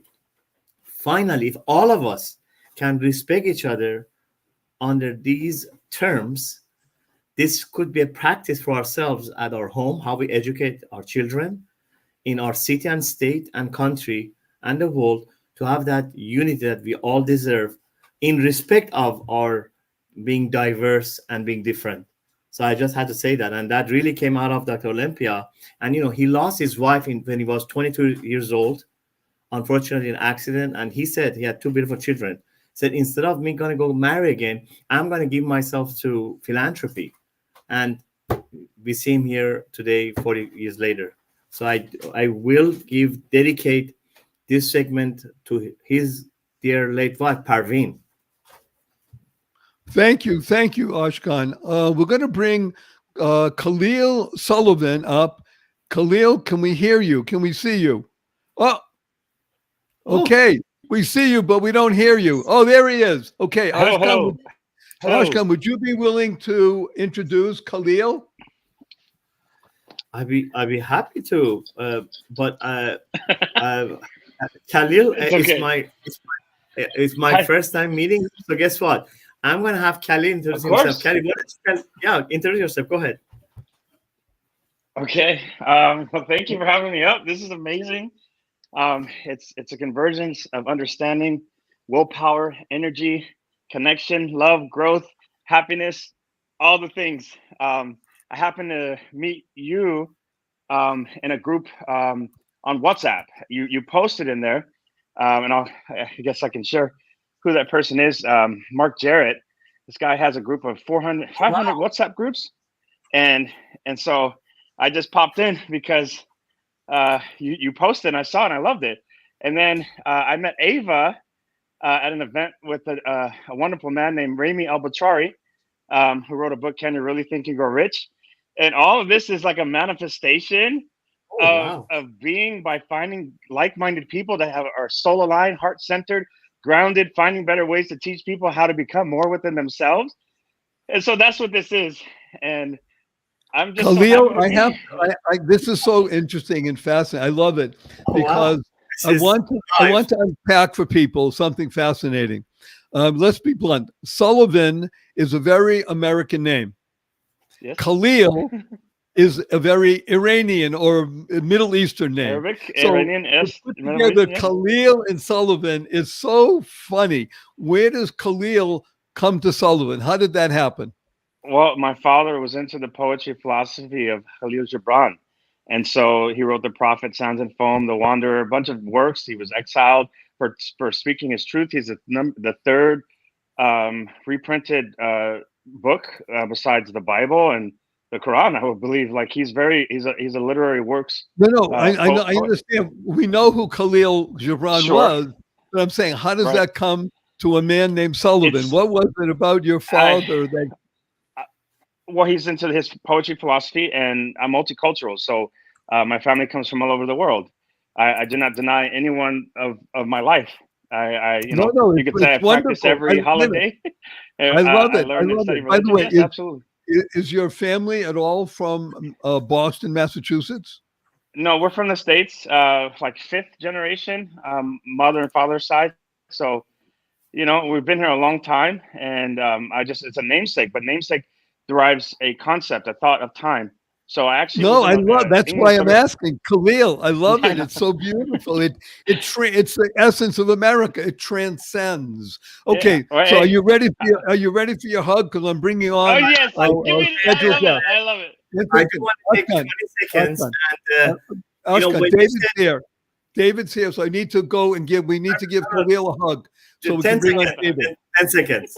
Okay. 10 seconds. Actually, when he mentioned Mark, I did showcase our wonderful program on Mark Jarrett, which is one of our big partners in Europe. And now I know how he got it and got to Ava and is here. So we celebrate Khalil and thank you. Thank you. Okay, Khalil, you ready for your hug? Thank you. All the words, gracias. Okay, well, here we go. Ready? All of it. Hey, heartfelt, unlimited giving. 1, 2, 3.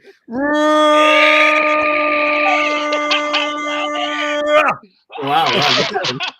He's getting the hug. Thank you. That was so great. Wow.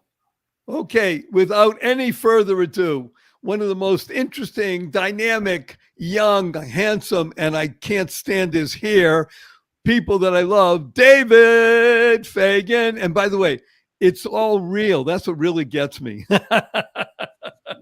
Okay, David, welcome. And I just wanted to, I don't want to introduce you and tell everybody about all the different things you accomplished, because that's not why we're here today.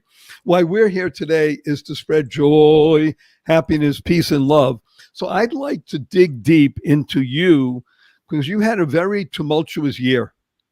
You had a year that touched the very depths of your being. And I don't know if you want to share it, but I'd like you to share things that allow you to open up and tell us why joy is still the number one aspect of your life. Mm-hmm. Well, it's interesting when you go through difficult times like we all do. sometimes you'll find yourself happy and you'll think, why am I happy? You know, or you'll find yourself at peace and you'll think, how can I be at peace? This horrible thing has happened to me. And it's interesting, you know, that we can feel more than one thing at once. You can love to travel, but be missing home. You can be an extrovert, but want to be alone. You can be an introvert, but want to be around people. You can be happy, but missing someone. You can be happy, but missing someone. And there's that plurality of life. And we are very multidimensional beings. And yeah, this was definitely a year for me. Losing children, losing, having personal experience, losing family members. Yeah, very, very, very difficult year. But I have friends and I have loved ones and I'm very blessed. And, you know, it's times like these holidays, doesn't really matter what they are, but the holidays where you have memories and traditions that are both the hardest and also, you know, the most important. Again, it's that duality, right? It's that paradox of both loving it all and, you know, hurting in a way through it all. I'm gonna push you because I love you, and I think I can. And if I'm not, you'll just say. Yeah, I might push back, but okay, go ahead. Yeah, no, because most people have never been through the loss of a child. Mm-hmm. Can you speak to that at all?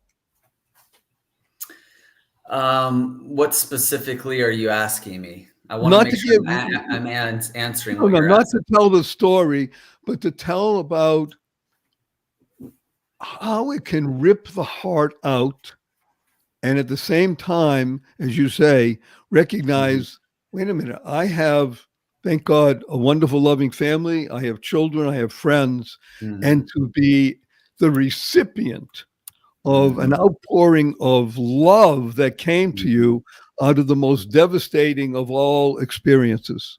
Mm-hmm. Yeah, I'll give you just a little bit of a backdrop here. I'm the oldest of 6 kids. I have 5 younger sisters, no brothers. Okay, 5 younger sisters, no brothers. Wow. And then I had a daughter, Jordan. Then I had a daughter, Taylor. Then I had a daughter, Naya. At this point, I thought, oh my goodness, I'm surrounded by girls, and it's an amazing thing. You know, am I the last one to carry on the name? Maybe that's an old style kind of thought, but you know, my grandfather's like, no pressure or anything, David. You know, it's like an old patriarchy kind of thing. You're the last one to carry on the name. But then I had a son, and my son Samuel was an amazing kid. Grew to over 6 feet tall, taller than me, strong, fun, full of life, who could never turn down a dare. You know, eat this, you know, try this spicy food, jump off the cliff into the water. It was not always a good thing that he couldn't turn down a dare, but he was just full of life and adventure. And, you know, he started getting himself into a lot of trouble. And my first son, I mean, I took him everywhere with me. I took him to work stuff. You know, I would drive 15 to 20 hours across multiple states, and I would take him with me as young as a year old, 18 months old. I mean, this is a baby boy that's still in diapers. And I'm like, I don't care. I'm out on the road. I'm changing diapers just because I want to be with my son. And this is how I grew up with him. And after him was another son and another son, another son. I've got a fairly big family. I've got 8 kids in my family. And after having 3 girls in a row, I basically had 4 boys in a row. And he was the oldest of all of my kids. And so you can't help but to have a certain amount of hope in your children. You can't help but to see all their potential and see all their possibilities. And we can't take all of the blame for our kids, but we also can't take all the credit for our children. And that's an interesting concept as well. But yeah, earlier this year, you know, my son Sam, at the age of 20, you know, he died under horrible circumstances. And some of it can be considered, you know, drug related. And so when you lose somebody like that to me, for me, it was brutal. You know, I mean, I've written a parenting book. I felt like the worst parent in the world. And I wrote a parenting book, right? What kind of parent am I, right? And, you know, the loss that kind of comes from that makes you just second guess everything. And the what ifs. What if I did this? What if I did that? You know, could I have done this better? Could I have done that better? And I decided to share that story with a lot of people. Or I decided to post it, which ended up sharing it with a lot of people. And it's tough because I've been the person on the other end, Barry and Ashkan, where, you know, I'm consoling people and you never know what to say. And I've had some hard times before, but this was unprecedented. And the wave of sympathy that comes, it's meant to be helpful. In some ways it's helpful, but in other ways, you know, it's hard because the reminder just keeps coming back of this loss, right? And you're just continuing the reminder of, you know, what it is that's missing. And even though you can heal, and even though you're being healed in some way, there is still this missing for birthdays, for holidays, for events, for family pictures, just the empty seat at the table, you know? And so it's a really tough, hard, brutal thing. And I think when a parent loses a child, I'm not going to say any hard thing is harder than another hard thing. But for me, it was a really hard thing because, you know, you always imagine your children are going to outlive you and become the best of you. At least that's what you hope for. That's what you pray for. And that's what you work so hard for. And so when it doesn't happen, it's a lot of sleepless nights, you know, it's a lot of second guessing. So there's a lot more, but thank you for letting me share that, Barry, uninterrupted. I'm sure you have a lot of thoughts and ideas on that, but thank you for letting me share. It's very therapeutic for me to be able to say that, because this is a very difficult Christmas in some ways. Yeah. So the point of this holiday special is to learn how to build bridges with people. And everything in life is a wave. We know that. Waves move in different directions, right? That's the whole point of energy. It doesn't always go in a straight line. And I hadn't actually planned, David, to do exactly what we just did. But I think it's not just therapeutic for you, and I appreciate that you're saying that. For everybody listening, there are more than 55,000 people around the world listening right now. And it's so important because the holiday special is about joy, happiness, peace, and love. Thank you. And it always involves everything from the emptiness and the fullness. And I love David Fagan. He is a remarkably, just resilient, beautiful, bountiful being, along with his quite remarkable wife, who practices what he preaches. He, along with other people, one of them you're going to meet in just a little bit, Jim Poole, they go out and they make sure that people in other parts of the world, specifically in East Africa, are able to get education, able to get water, able to get availability to things in the world to make a better life. He's out there doing things. That's what this holiday special is about. The holiday special is about everybody going outside of themselves, right? Because that's what hope is. Hope stands for helping others progress every day.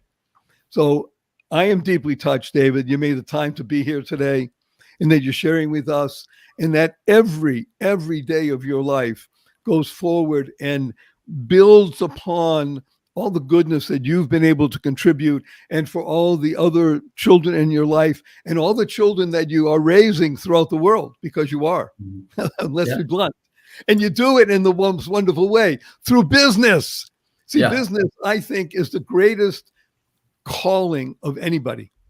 I think sales is the highest calling in the world. To be able to bring people to business, as my father said to me, My father used to address me like this, especially when I was younger. My dear beloved son. You hear that? He called me. My dear beloved son. He asked me at the age of 9, how do you spell the word business? I said, Business. He says, right. I said, yes. He said, notice that the U comes before the I. When you're out there helping other people and doing things, the I will always be taken care of. David Fagan is the embodiment of that. Again, along with Isabel and all the, your children and such like that. So on that note, Ash, what we're going to do is give David, with your permission, a big hug, because we're going to bring up Jim Poole. Wow. And okay, David, you ready for your hug? Remember what hug stands for: heartfelt, unlimited giving. Here we go. 1, 2, 3.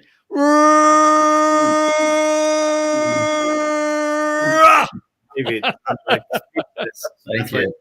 I'm speechless. Thank you. Thank you. Don't go away, David. We're going to bring up Jim. Okay. I won't go away. Wow. Speaking of Angel, hello, my dear beloved Jim Poole. Notice that it's with an E at the end, because yes, Jim is the embodiment of what I call scientific basis for living calmly in the world, because he is the owner, the president, the driving force, along with his twin brother, but he's the one who's doing it, of a remarkable company called Nucalm, Nucalm. And Nucalm is all about bringing to the world, individually, person by person, those modalities that will enable people to live in joy, happiness, peace, and love. So, Jim, the stage is yours to tell us about the scientific aspects of living in these 4 worlds all at the same time. Hello, gentlemen. Hello. David, great to see you. Barry, Ashkan, nice to meet you. Pleasure. Happy holidays, everyone. Well, Barry, we've been on a quest. It's been a while. It's been 15 years, actually, that I've led this enterprise. And the quest is really simple in theory, and that is to liberate humans from stress, because stress seems to have a nefarious and insidious way of involving itself in all aspects of our life, whether we know it or we don't know it. And there's a cumulative negative consequence for us not taking care of that. And we feel that around the holidays, especially, right? There's stress about travel associated with it. There's stress about expectations of buying gifts for people. There's stress about people that you don't really like in your extended family. There's a lot of stress around the holidays. And it challenges our ability to be present when the opportunity to be gracious, grateful, and just open to that love. My girls are 21, 19, and 17. This is probably the last Christmas that we will spend in the home that they have spent every holiday in their entire life. My youngest daughter will graduate high school in June, and we will pick up shop and we will leave Delaware. We moved here with no family. We moved 336 miles south of any family we had 21 years ago to raise our children. And so I can tell you that it feels really good not to feel stress. It feels really good not to feel distracted by things inside my head that don't provide value to my girls today. And that's what it's all about. So, yeah, I mean, scientifically, we're all kind of wired in a manner that doesn't seem fair. Our primordial midbrain, our survival mechanism, the neuronal circuitry of our ability to survive is so strong and has not evolved with the pace of society. We're not in life stress on a regular basis. We're not in starvation on a regular basis, certainly not in this country. But our brain's wiring hasn't evolved with the pace of evolution of technology. So we use technology to allow you to unplug from technology, which I think is pretty cool. Definitely complex and definitely sophisticated. But here's the reality.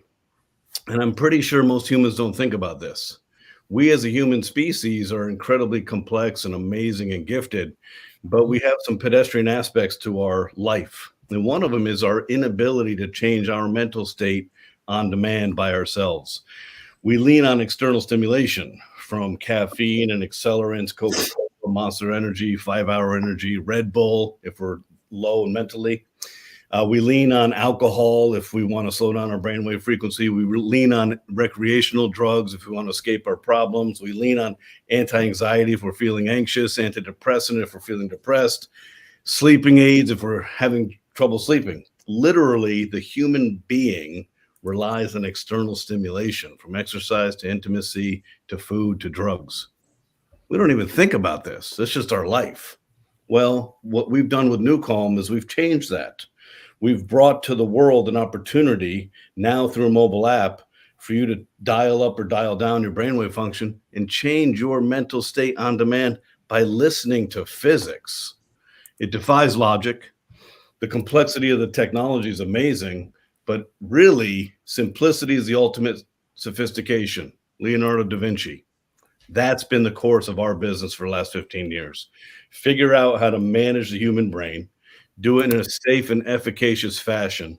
And then once we figured out one aspect of the brain, which was down regulating stress and putting you in a healing modality, right? Recovery and rest. Then we figured out how to take you to focus, how to amplify you even higher, how to take you to sleep. So now we have a remote control for your brain in the palm of your hand with a mobile app. Voila. Wait a minute. Yeah. Voila. So now our goal, in conjunction with the great David Fagan, who I have such adoration for and respect.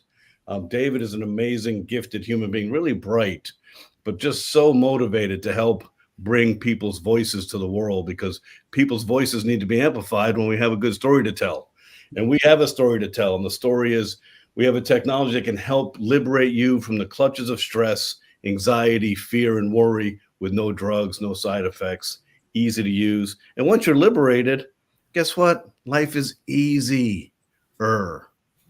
It's never easy. Very good. Let's unpack a few things here, because there are a lot of people putting up comments and such like that, because this is December 25th and it's a special day in the world. And people say, wait a minute, I don't need New Calm, I have God. And that's true to an extent, because here's the extent.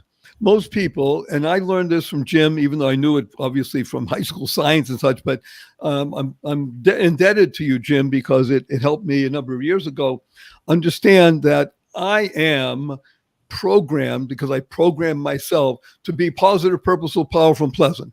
That's me. I want to be that way. I am that way. And I learned the difference between the prefrontal cortex and the amygdala. Yes. Yeah.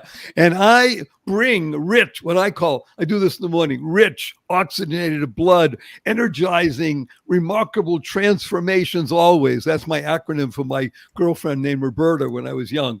Rich, oxygenated blood, energizing, remarkable transformations always in my prefrontal cortex. Well, that's what Jim Poole does with New Calm. As opposed to the amygdala, you have to look it up if you don't know how to spell it, and it's just a great word, which is your reptilian brain, which is imposing upon you those things that other people call stress. And when you learn to be able to utilize that which is the benefit of modern society, a mobile app, and things that are simple in the sense that they penetrate right to your very being and enable you to relieve that which every human being feels, and to whatever extent. Some people have more stress, some people less stress. You can choose. We mentioned earlier in the program, choice, not chance, determines your destiny. How do you choose to respond in any given situation? So I would like it if you would be so kind, in just a few minutes we have, wonderful Jim, what is it about the prefrontal cortex or other parts of the brain that really are those areas that make a difference for the human being? The amygdala is amazing. The amygdala is designed to keep us alive. The amygdala has what they would say 40 million years of neuronal circuitry, 40 million years of circuitry to build a perfectly architected system for fight, flight, freeze, survival. But it also governs fear, stress, anxiety, depression, and worry. It is perfect in its ability to protect us. It is the amygdala, and it's in the midbrain. It's called the reptile brain. The prefrontal cortex is our cognitive neuronal pathways.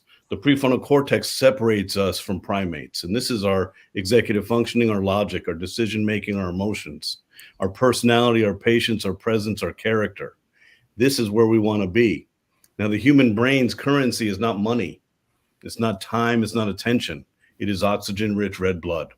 And when we feel worried, when we feel like something is going on, we're distracted, the amygdala takes hold and says, hey, we're in trouble. Let's mobilize to protect us. So that 40 million years of perfected neuronal circuitry knows how to take the resources from our prefrontal cortex. Distraction, fear, worry, depression, anxiety, isolation, expectation, overwhelm. It's all designed to not have us take any risks. The amygdala, if it had its way, would have us live in our home for the rest of our life doing the same routine pattern all the time because there's no need to activate and protect us. So the key is when we oxygenate our prefrontal cortex, we are allowed the availability to be present in our life and present in our ability to be responsive to the world around us and not reactive and not in the grip of stress. So what I stress to people is it is not our fault. It is the control matrix and the neuronal circuitry of how our brain is wired. And our brain is wired for self-preservation first and foremost. So when we are fearful or we're scared, sometimes we don't even know it, but our decision-making is based on a fear pattern. It's not based on our character and our personality. So we should be much less judgmental of ourselves and of others, because how would you like to try to fight a 36 million year head start of the primordial? Well, I'm going to unpack two things here. First of all, huge thank you to Jim Poole. Number two is I urge everybody to understand that you can choose how to respond to any given situation in your life. And I urge you all to choose joy, happiness, peace, and love. Love stands, of course, living on vibrant energy. So we're going to pack up this particular group, these amazing beings, David Fagan, Jim Poole, Ashkan, and Barry, with a big, are you ready for your hug, kids? Ready? I'm ready. Heartfelt, unlimited giving. 1, 2, 3.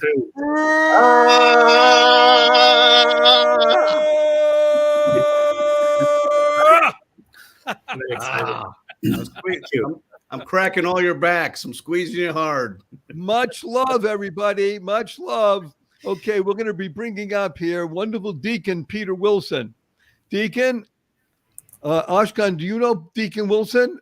Yeah, that's the wonderful holy priest that okay, so you're going to introduce him. I am so happy that he's here.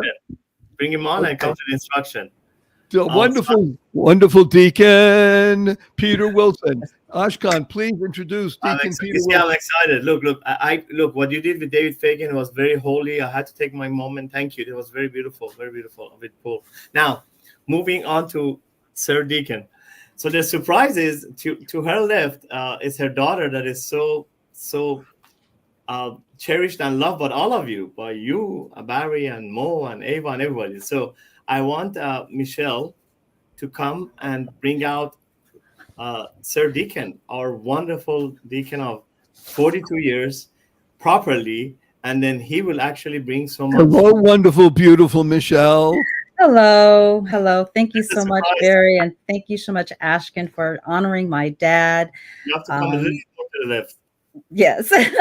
So I just would like to read a little bit about my dad, if that's okay, and then you guys can go ahead and take it. So my dad has been an active member of our St. Rosalima Church for over 55 years. He's been an ordained minister for 42 years. He's also been the chaplain of the Los Angeles County Juvenile Hall Camp Scott for 20 years. He's the co-founder of the Deacon Mission Center Ministry, Inc., with my mom, who I miss very much, and his beloved wife, Norville Wilson, in February 2008. And they've been serving the Archdiocese of Los Angeles outreach ministry for over 16 years. And, I can go on and on and on. I'm really proud of my dad. I'm so honored. I learned my values, and just being a part of the family, the Wilson family, I'm just so honored. So thank you for really taking time and speaking with my dad today. Thank you. Thank you, wonderful Deacon. A pleasure to have you here. Please share with people about joy, happiness, peace, and love. Yes, in my outreach ministry, which started out as a juvenile detention, and one of the things that drove us back to outreach ministry was that young people was arriving at camp, and they went through the process, and then they would return, and 80% will be right back in 6 to 8 months. And so we said we need to go into the community and provide some basic for them, simple rules of the gospel to live by. And one of those rules, as I was looking at this your podcast today, is love and joy. And see the kind of joy that we teach them is there's two kinds of joy that they'll be looking for. Christian joy and instant joy. But most people want instant joy. And instant joy don't last for a short while. And as a matter of fact, if you went to the movie, after the movie's over, that joy is gone. And see, we were trying to teach them Christian joy. In other words, new kinds of guidelines for how to live the gospel, and the gospel teaches you how to live and to take care of themselves.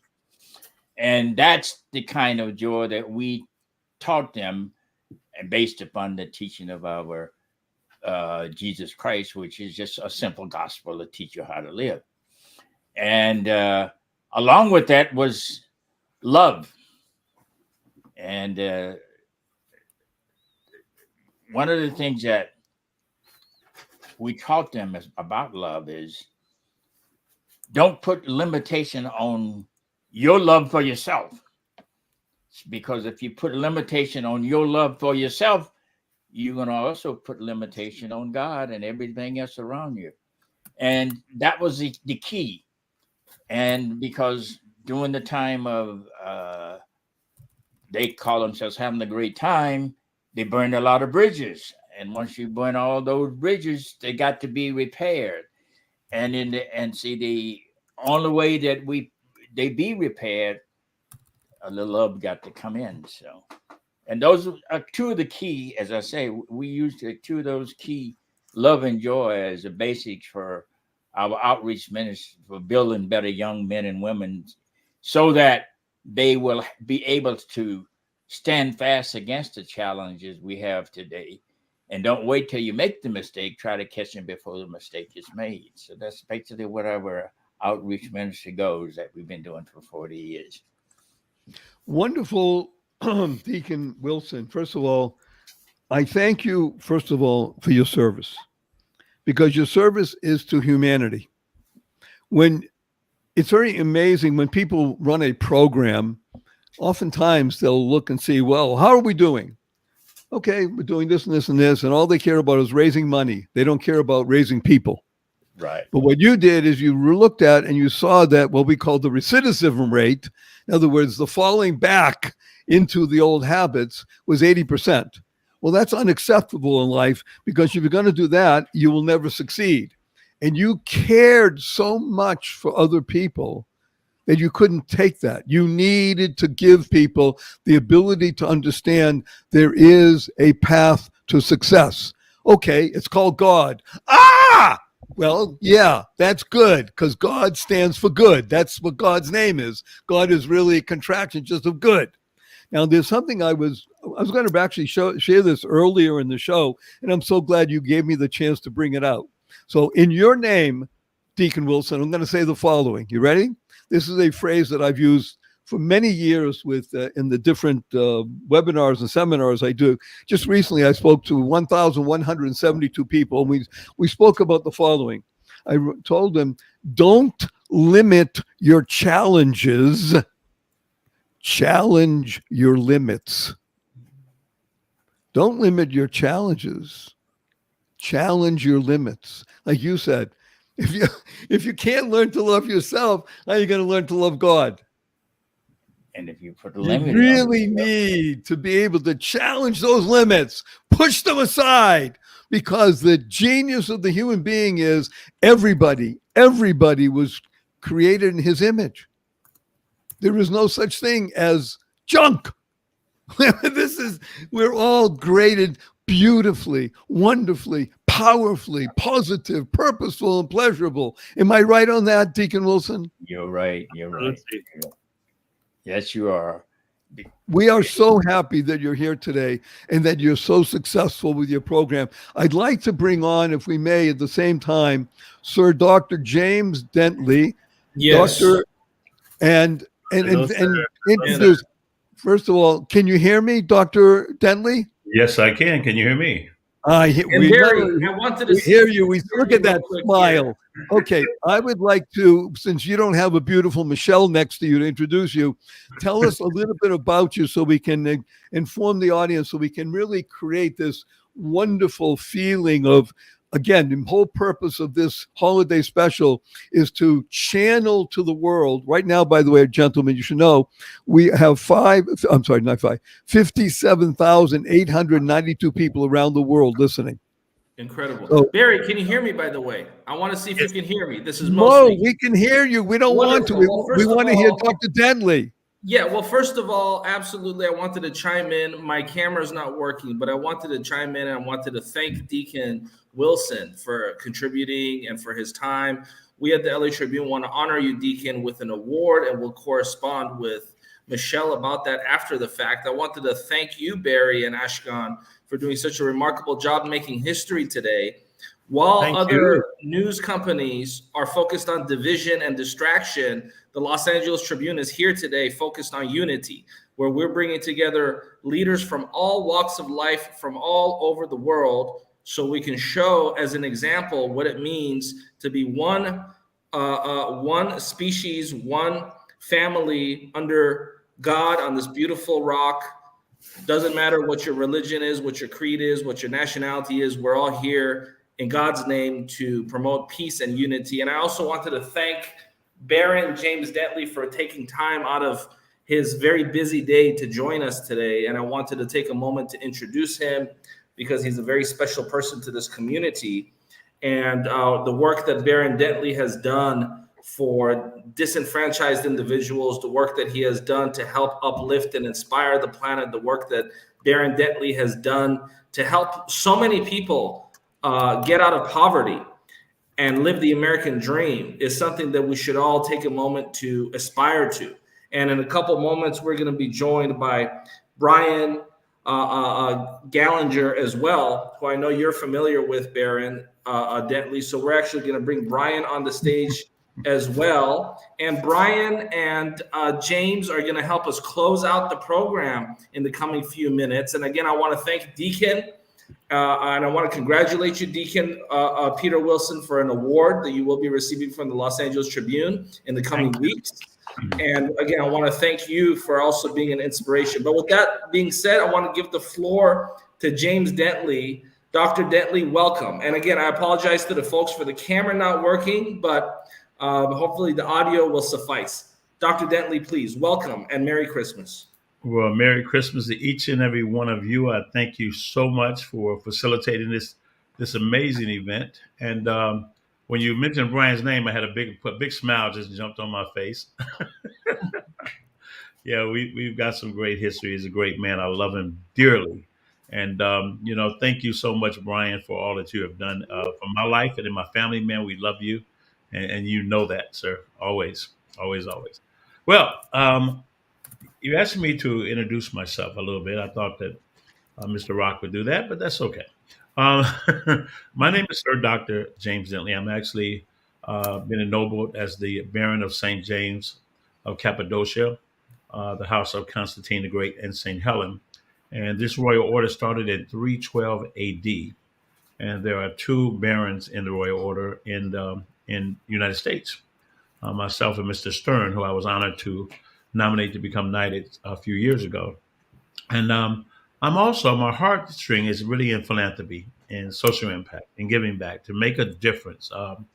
Growing up in Chicago, we didn't have much, but we did have much because my mother was like, it was like in Jesus on the Sermon on the Mount, that she can feed a multitude of children from nothing. And, as someone mentioned just a moment ago, that we created in the image and likeness of our God. And yes, we are. And, I don't believe there's any ceiling to human potential, just trajectory. Because everything that we see, enjoy, everything that we utilize every single day to make our lives better, make things faster, easier, It all started in the void, in the void. The earth was with void and without form. And everything, even this computer, this technology that we're enjoying today, started in the void. I am the founder of JD3 TV. I'm very excited that the LA Tribune will be launching the Women's Empowerment Network. Brian, you have to look at us, man. We've come a long way as an edutainment platform, bringing hope and inspiration and to so many people throughout the globe, and to provide an opportunity for us to even do more impactful work and to help people have an opportunity that are content creators that never had that before. I'm also the founder of Inspired to Speak, a speaking, training, coaching, consulting company. And, I love to teach people the psychology of communication, really how to speak into the listening, into the very nervous system of another human being, how to become fully self-expressed, starting with the premises that when you're on that stage, when you're up front, whether it's behind a pulpit, on a stage, in a classroom, no matter where you are, that I am never the star. I am simply the director. The audience is the star. And I have only one objective, and that's to help that audience get their Oscar, to make a difference in someone else's life, because those are things you cannot put a price tag on. I can go on and on. We have about 25 events taking place throughout the United States this year, 2024. But I'm really a servant. I love to have fun. I love my family. I love people in general. I haven't met a person I didn't love, because I learned I could love them across the street, but I can love them all day. I can love them, embrace them, because I understand that people get to be who they choose to be. And I still can choose who I want to be and how I'm going to interact and interface with every single human being. So I want to thank you, first of all, Mo Rock, and each and every one of you for having me. I didn't know when I was asked to be on this line. I didn't know really what he was doing, but I did know the spirit of the season that we're in. And, we talk about love and joy, and these are things that I have learned how to wake up every single day in blissfulness, happiness, no matter what.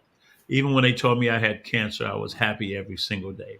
Even when I had to have surgeries on my knee and my hip, I was happy every single day, because I realized that if I'm inner directed, I can choose these things, that I am what I am conscious of being, that I am inner directed, and I can choose no matter what happens in my life, that I can choose joy, because life is good and God is good and has always been good. But I want to talk about a couple of things today. But I don't want to monopolize too much time. So I'm going to relax a little bit and see if Brian's going to introduce himself. I don't know what the role is here, but I have some things I wanted to share from 2 Corinthians chapter 8 about the spirit of giving and the talents, and kind of marry those two things to everyday practical living. Sir, Dr. James Denley, without limiting you in any way, I want to unpack a couple things and then urge you, because we're working in a time process. If you could focus it on 3 minutes, but I just want to interact with you on a couple of things. First of all, I want to call you a madman. You know why? Because MAD is a great acronym that stands for make a difference. Yes. You're a madman. Yes, you make a difference. Now, the person that you nominated also to be a sir, when you're talking about Alec, was that Alec Stern? Yes, sir. Aren't you impressed that I know him? I'm impressed he knows you. Thank you. He does talk about me. That's true. The other thing is that we've mentioned several times throughout the show, which is now, and we're just finishing up in the third hour, is that the 6 most important words in the human condition are choice, not chance, determines your destiny. As you've ably and aptly told everybody, choice, how you choose to respond in any given situation, will not only show you the pathway, but the trajectory of your life. And the last thing I want to share with you is that love is a wonderful acronym that stands for living on vibrant energy. That's who you are. So in 3 minutes, can you give us this teaching, please, from Corinthians? Well, it starts off with chapter 8, verse 7, starts off talking about, as you excel in everything, in faith and speech and in knowledge. It encourages us to excel in the grace of our giving. And it also instructs us that it is not a command to give, and not to put yourself in strife helping someone else. That wasn't the point. But to understand there's more than enough for everyone to have more than enough, and then there's still more than enough left. But what it is that we've already been given, the riches that all of us have, if you look at the story of the talents, as I marry these two in these next 2.5 minutes, one servant was given 5 talents, another 2 talents, another 1 talent. And a talent can be looked at as gold, but it also can be looked at as understanding our skills, our abilities, our gifts. And how are we taking these gifts and marrying that with this story of the talents? The servant, when the master came back, the servant had 5 talents, gave him 10. He put it into the market, and he was able to double those talents. And that is likened to when we have a gift, that we work on that gift. That's one way to honor God. To honor God and what God gives us is to take those gifts and to build those gifts, to manifest those gifts, to continue to grow, to expand, to experience.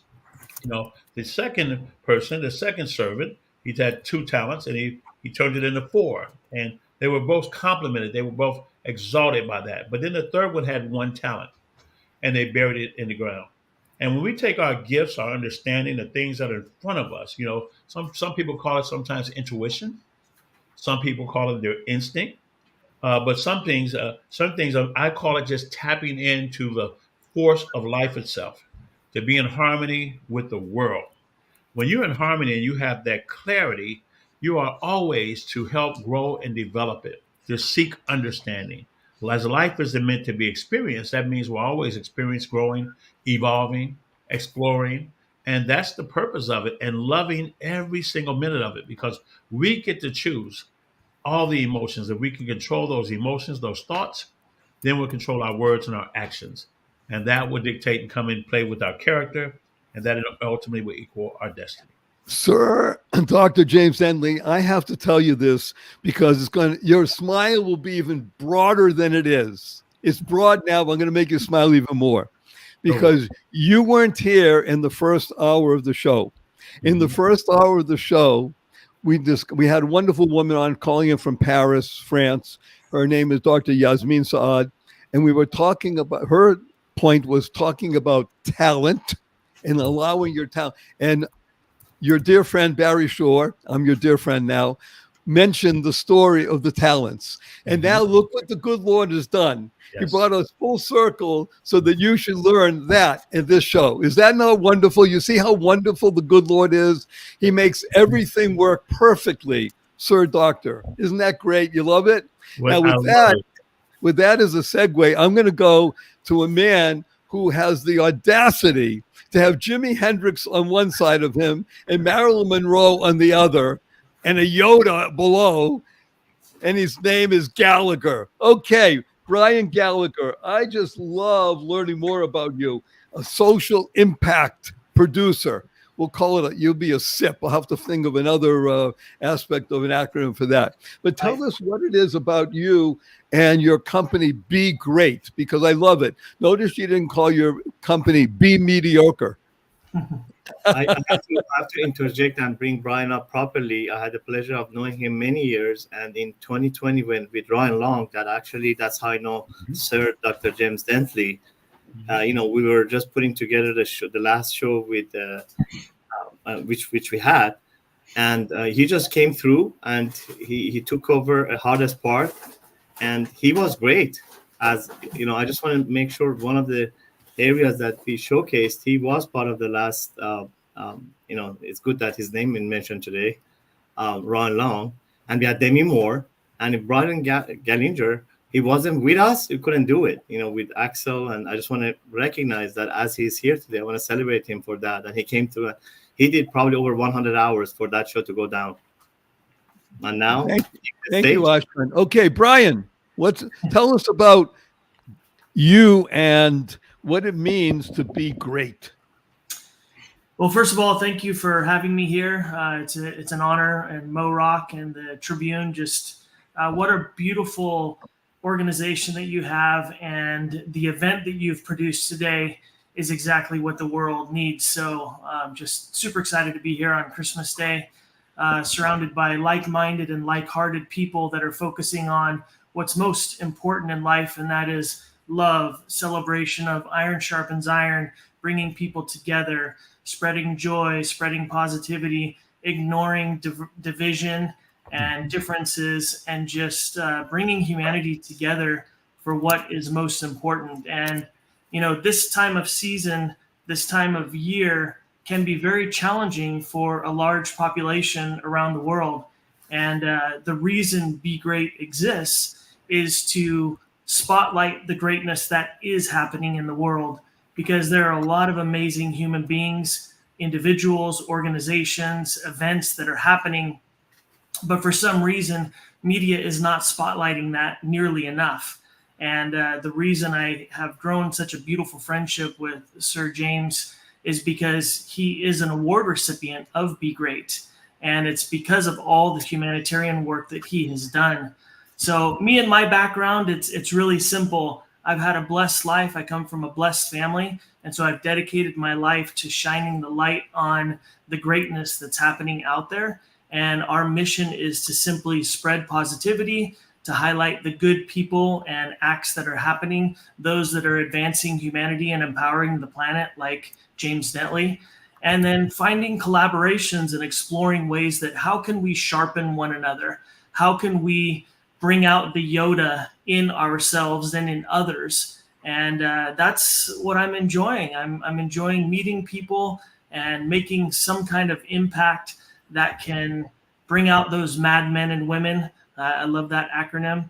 So yeah, it's my joy to be here, and it's so great. Thank you, Brian. And anybody that still has a lava lamp is really somebody. Talk about going back in time and space, right? So I just want to sing for you the song that stimulated everything here, and that is this wonderful song that everybody knows. Joy to the world that you were born. Please share your light and bring forth to all, make a difference, And when you do, you will be certified mad. Push aside darkness and hate. Rejuvenate, and bring forth joy, happiness, peace, and love. Brian, I'm going to put you on the spot. You got 40 seconds to answer this, and then Sir James, you're going to be right after him. You got 40 seconds only. Ready? Ready. What is your most fervent desire? My most fervent desire is to spread positivity, inspiration, and empowerment to help people find their paths and to learn how to be great. Woo! Yeah. Sir Dr. James Denley, you have 40 seconds. What is your most fervent desire? Wow, you took the words right out of my mouth. I love to help people win. I love to help people identify and find clarity in their life, to find the path to get past whatever is that's been holding them back, to let them understand and to know deep down inside that they are worthy, they're more than enough, and there's something waiting for them, and there are people waiting for them to share their message, to share their story, and to share their gifts. Woo! Well, talk about uplift. And Khalil Sullivan, thank you for that word, P-O-U-R. Mean to pour into other people, provide, offer, uplift, rebuild others, and then you can have joy in your life. Brian and Sir James, you know what joy stands for? You ready for this? Journey of you. That's what the ultimate joy is, isn't it? Journey of you. We would be remiss if we did not say a huge thank you. Thanks stands for to harmonize and nurture kindness. To harmonize and nurture kindness. A huge thank you to Ava Manuel and the entire LA Tribune team, to Mo Rock. Mo Rock is dedicated to bringing forth to the world not just news, but the ability, and Sajindra, we can't, as his sidekick in making sure the U.S. Business Council, thank you, Sajindra, that the LA Tribune becomes a cog, a channel of goodness, where we all are children of God. You like that, Sir James? We're all cogs, children of God here. And this particular holiday special may continue for many decades to come, is that place where people can come together by the tens of thousands. And we urge everybody, not just now, because we're over almost 60,000 people around the world who have tuned in throughout these couple of hours, to not just use this here, but to take this recording and share it throughout the coming week. So Dr. James, Brian, make sure you put it on your platforms. Make sure that you give it to at least 50 or 100 people so we can touch millions of people around the planet and everybody can live with that positive, purposeful, powerful, pleasant aspect that you've mentioned here. And together, we will bring about what I call a toga. You know what a toga is, Brian? You know the Romans used to wear a toga, right, Dr. James? So toga stands for Tsunami of Goodness Always. Incredible. Gary, you know, as I sit back and I hear you embrace this title of Ambassador of Joy and what you've done the last several hours here live on the Los Angeles Tribune is awe-inspiring. And the fact that we have folks like Dr. James Dentley and Brian that are taking time from Christmas. I mean, both of these gentlemen are thought leaders in their own right. Both of these gentlemen have impacted millions upon millions of people and have created a ripple effect around the world. And heading into 2024 for the Los Angeles Tribune, we're calling it the year of partnerships. And I'm so excited to announce this Women's Empowerment Network on JD3 TV.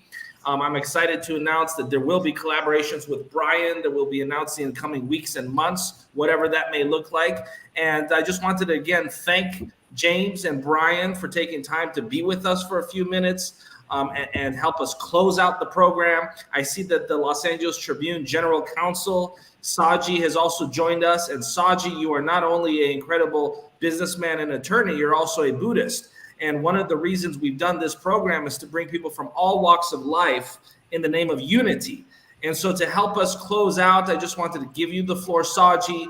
And then when you're finished, Ava, any final words, and then we'll wrap up the program. And again, thank you to James and Brian, two incredible thought leaders that are taking a few minutes out of their busy day to be with us today. Thank you, James and Brian. Okay, before Brian and James leave, 1 second. We want to do the hug with Brian and James. Brian and James, we're going to do the hug. Let me tell you what hug stands for. You ready? Heartfelt, unlimited giving. On the count of three. 1, 2, 3.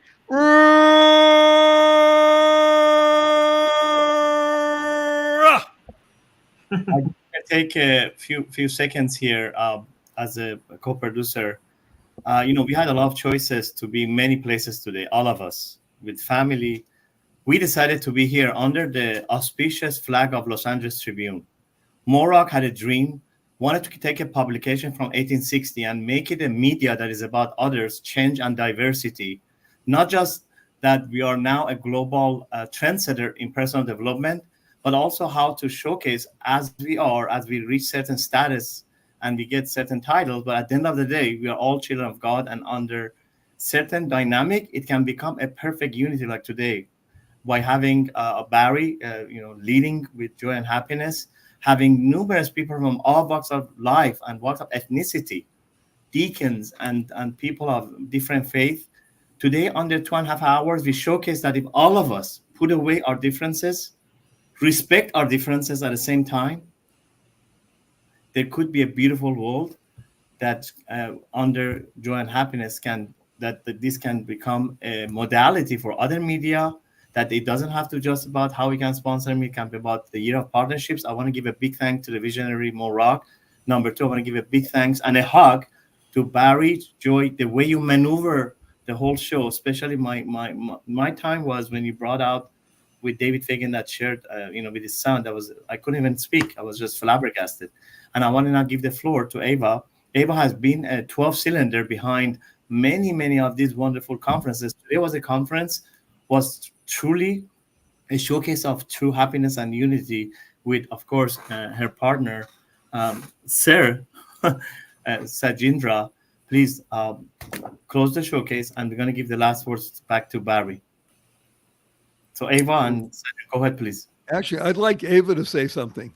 And I did say Ava and him. Yeah, well, I am so grateful, so grateful to you, Barry, the ambassador of joy, for hosting our second annual holiday special. Thank you. And Ashkan, thank you for co-hosting. It is definitely a joy. And we're so grateful that amidst all of the difficulties happening in the world, that we get to celebrate humanity. We get to celebrate the possibility of, remember, Barry, unifying, and living in peace, worldwide peace, and worldwide unity. So thank you so much for hosting the second annual holiday special, and of course to our counsel, our legal counsel, in the Los Angeles Tribune, Saji. Let me hand the floor to you. I think that everything's been. Thank you, Ava. It's just to hear, first off, to everybody involved, to have a program like this at this time of year, at this time, sort of generationally, this crossroads that we're at. This is a year like no other. It feels like very heavy. There's a lot of heaviness in the air. People are trying to make sense of their place in the world, much less their foot forward. I think it's a tremendous testament to all of you to be a part of this, to produce this, to participate in this, and to lead this discussion. And as you were saying before, too, to spread the gospel, to spread the word out to others in our networks as well. Barry, you epitomize that. You live that. You embrace that, and you give it without even trying to give it. You just are. You are just that in motion, and you're the inspiration. I know, knowing Mo, that has been it, to center a program around your energy at a time like this. Yes, like Ashkan said, he had the vision to do that, but without you, there wouldn't be this type of frequency to spread. So to all of you who have participated, thank you for doing that.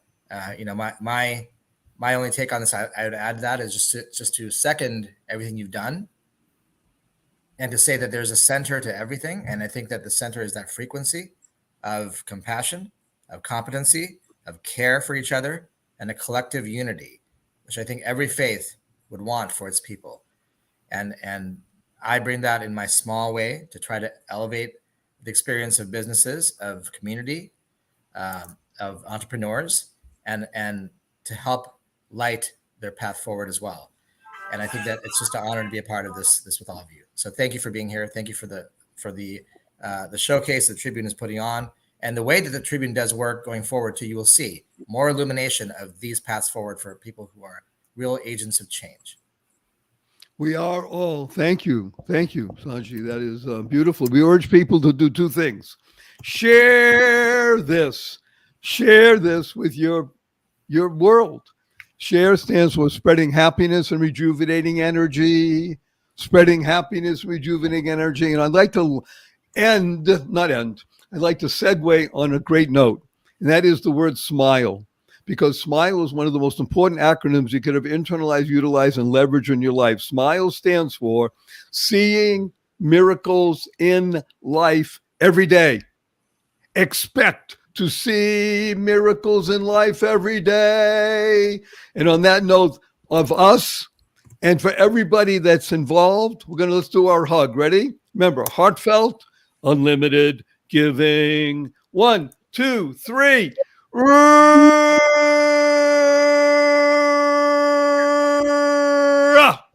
That's very Best nice. wishes, everybody. Make it a great one. Enjoy.